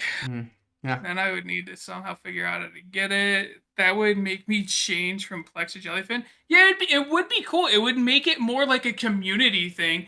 And that's what's annoying with like going between like other people's libraries is the fact that you have to like search between just like their library. You can't see a combined view of all the libraries together. Yeah. So this is cool. Like this is that I like this idea. Like the way this is working Yeah. like this. This is really interesting. And you get the users thing here, so we can start like managing our users across all servers and map them. Like this, yeah, this is smart. Yeah. I actually like this I a like lot. Okay. NetFiles are like discovery. I installed this actually. This is one of the things I was doing before. We talked about this before. We had previously covered that. But it basically just shows you an overlay network of like your Docker containers, all your servers and stuff. This is actually what it looks like. I installed this on mine right before the show. I don't think I can show it yet. I would not. Plex is broken for iOS. No, it's not. It may be for you. It's not for me. John It's would not know. for my wife. It's not for my family. It's not for. I have over 20 people. John would know if it was broken. Someone would have messaged him by now. And all of them are streaming with an iOS device.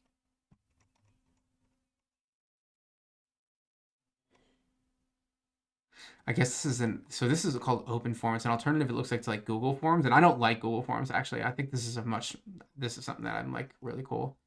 I think I would want to do this instead of Google Forms, and this looks very clean.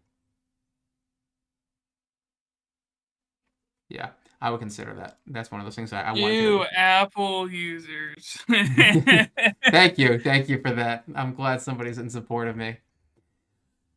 All right, last thing. We got a sock. What do you got? That's right. $250 socks. Yeah. What are you doing? What about Posterizer? We've covered this before. No, we haven't. We absolutely have. This is all this does. It does. This is my first time ever seeing this. Really? Yes. So how have we covered it if this is the first time of it ever being on here? No, because it's not the first time it's been on here. It was like yes, it is. It's not. You want to bet? I was right about umami. That is true. Oh, that's interesting. So here you go. Here's a very smart diagram of what version numbers looks like for people that like using version numbers. So what this does is really simple.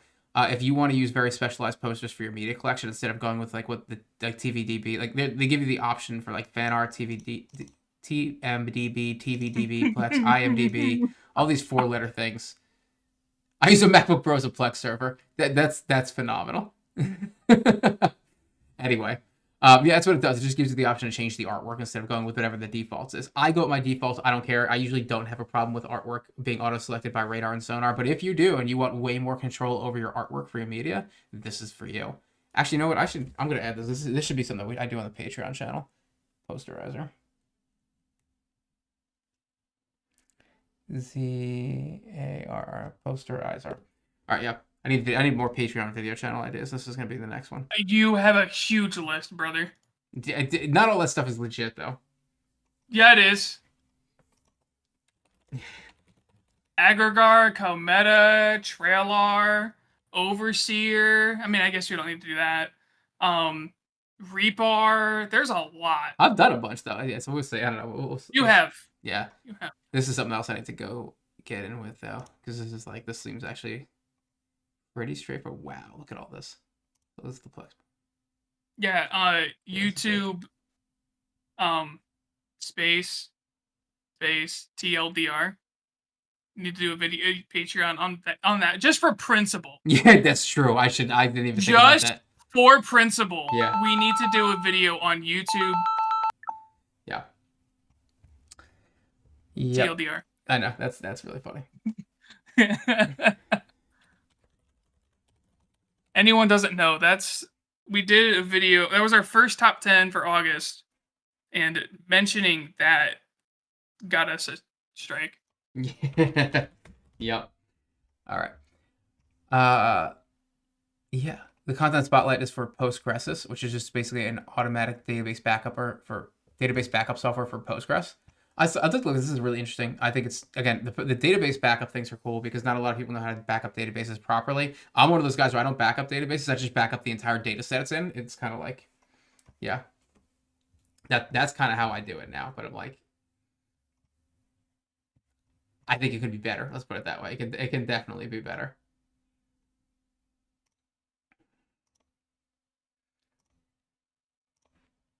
I'm trying to get, there we go. All right. Videos and podcasts. Then for videos and podcasts. Who got mentioned? We got mentioned. Look at that. Yeah, baby. We got a mention. Yeah. Private journaling app. So DB Tech's on here, of course. Home Assistant. Yeah, this is gonna be the next. This is the one that's in 5 days. Alien Tech 42. C file. What is? Have we talked about C file? I don't think we have actually. I don't even think I know what it is. It's a Nextcloud alternative. It's not. I don't think it's as good as Nextcloud, but it's like it's an alternative. Yeah. Oh. We'll see. I don't think I've seen it before, to be honest with you. Go watch the video. Here. Go see if it's good enough. Yeah. And let me know. And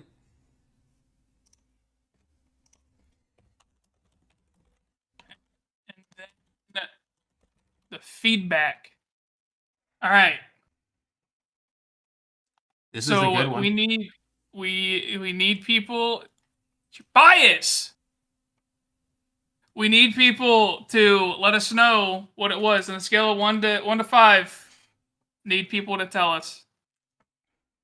I'm gonna withhold my judgment so John doesn't think I'm seating you guys. I thought I liked it. Bro. A 4?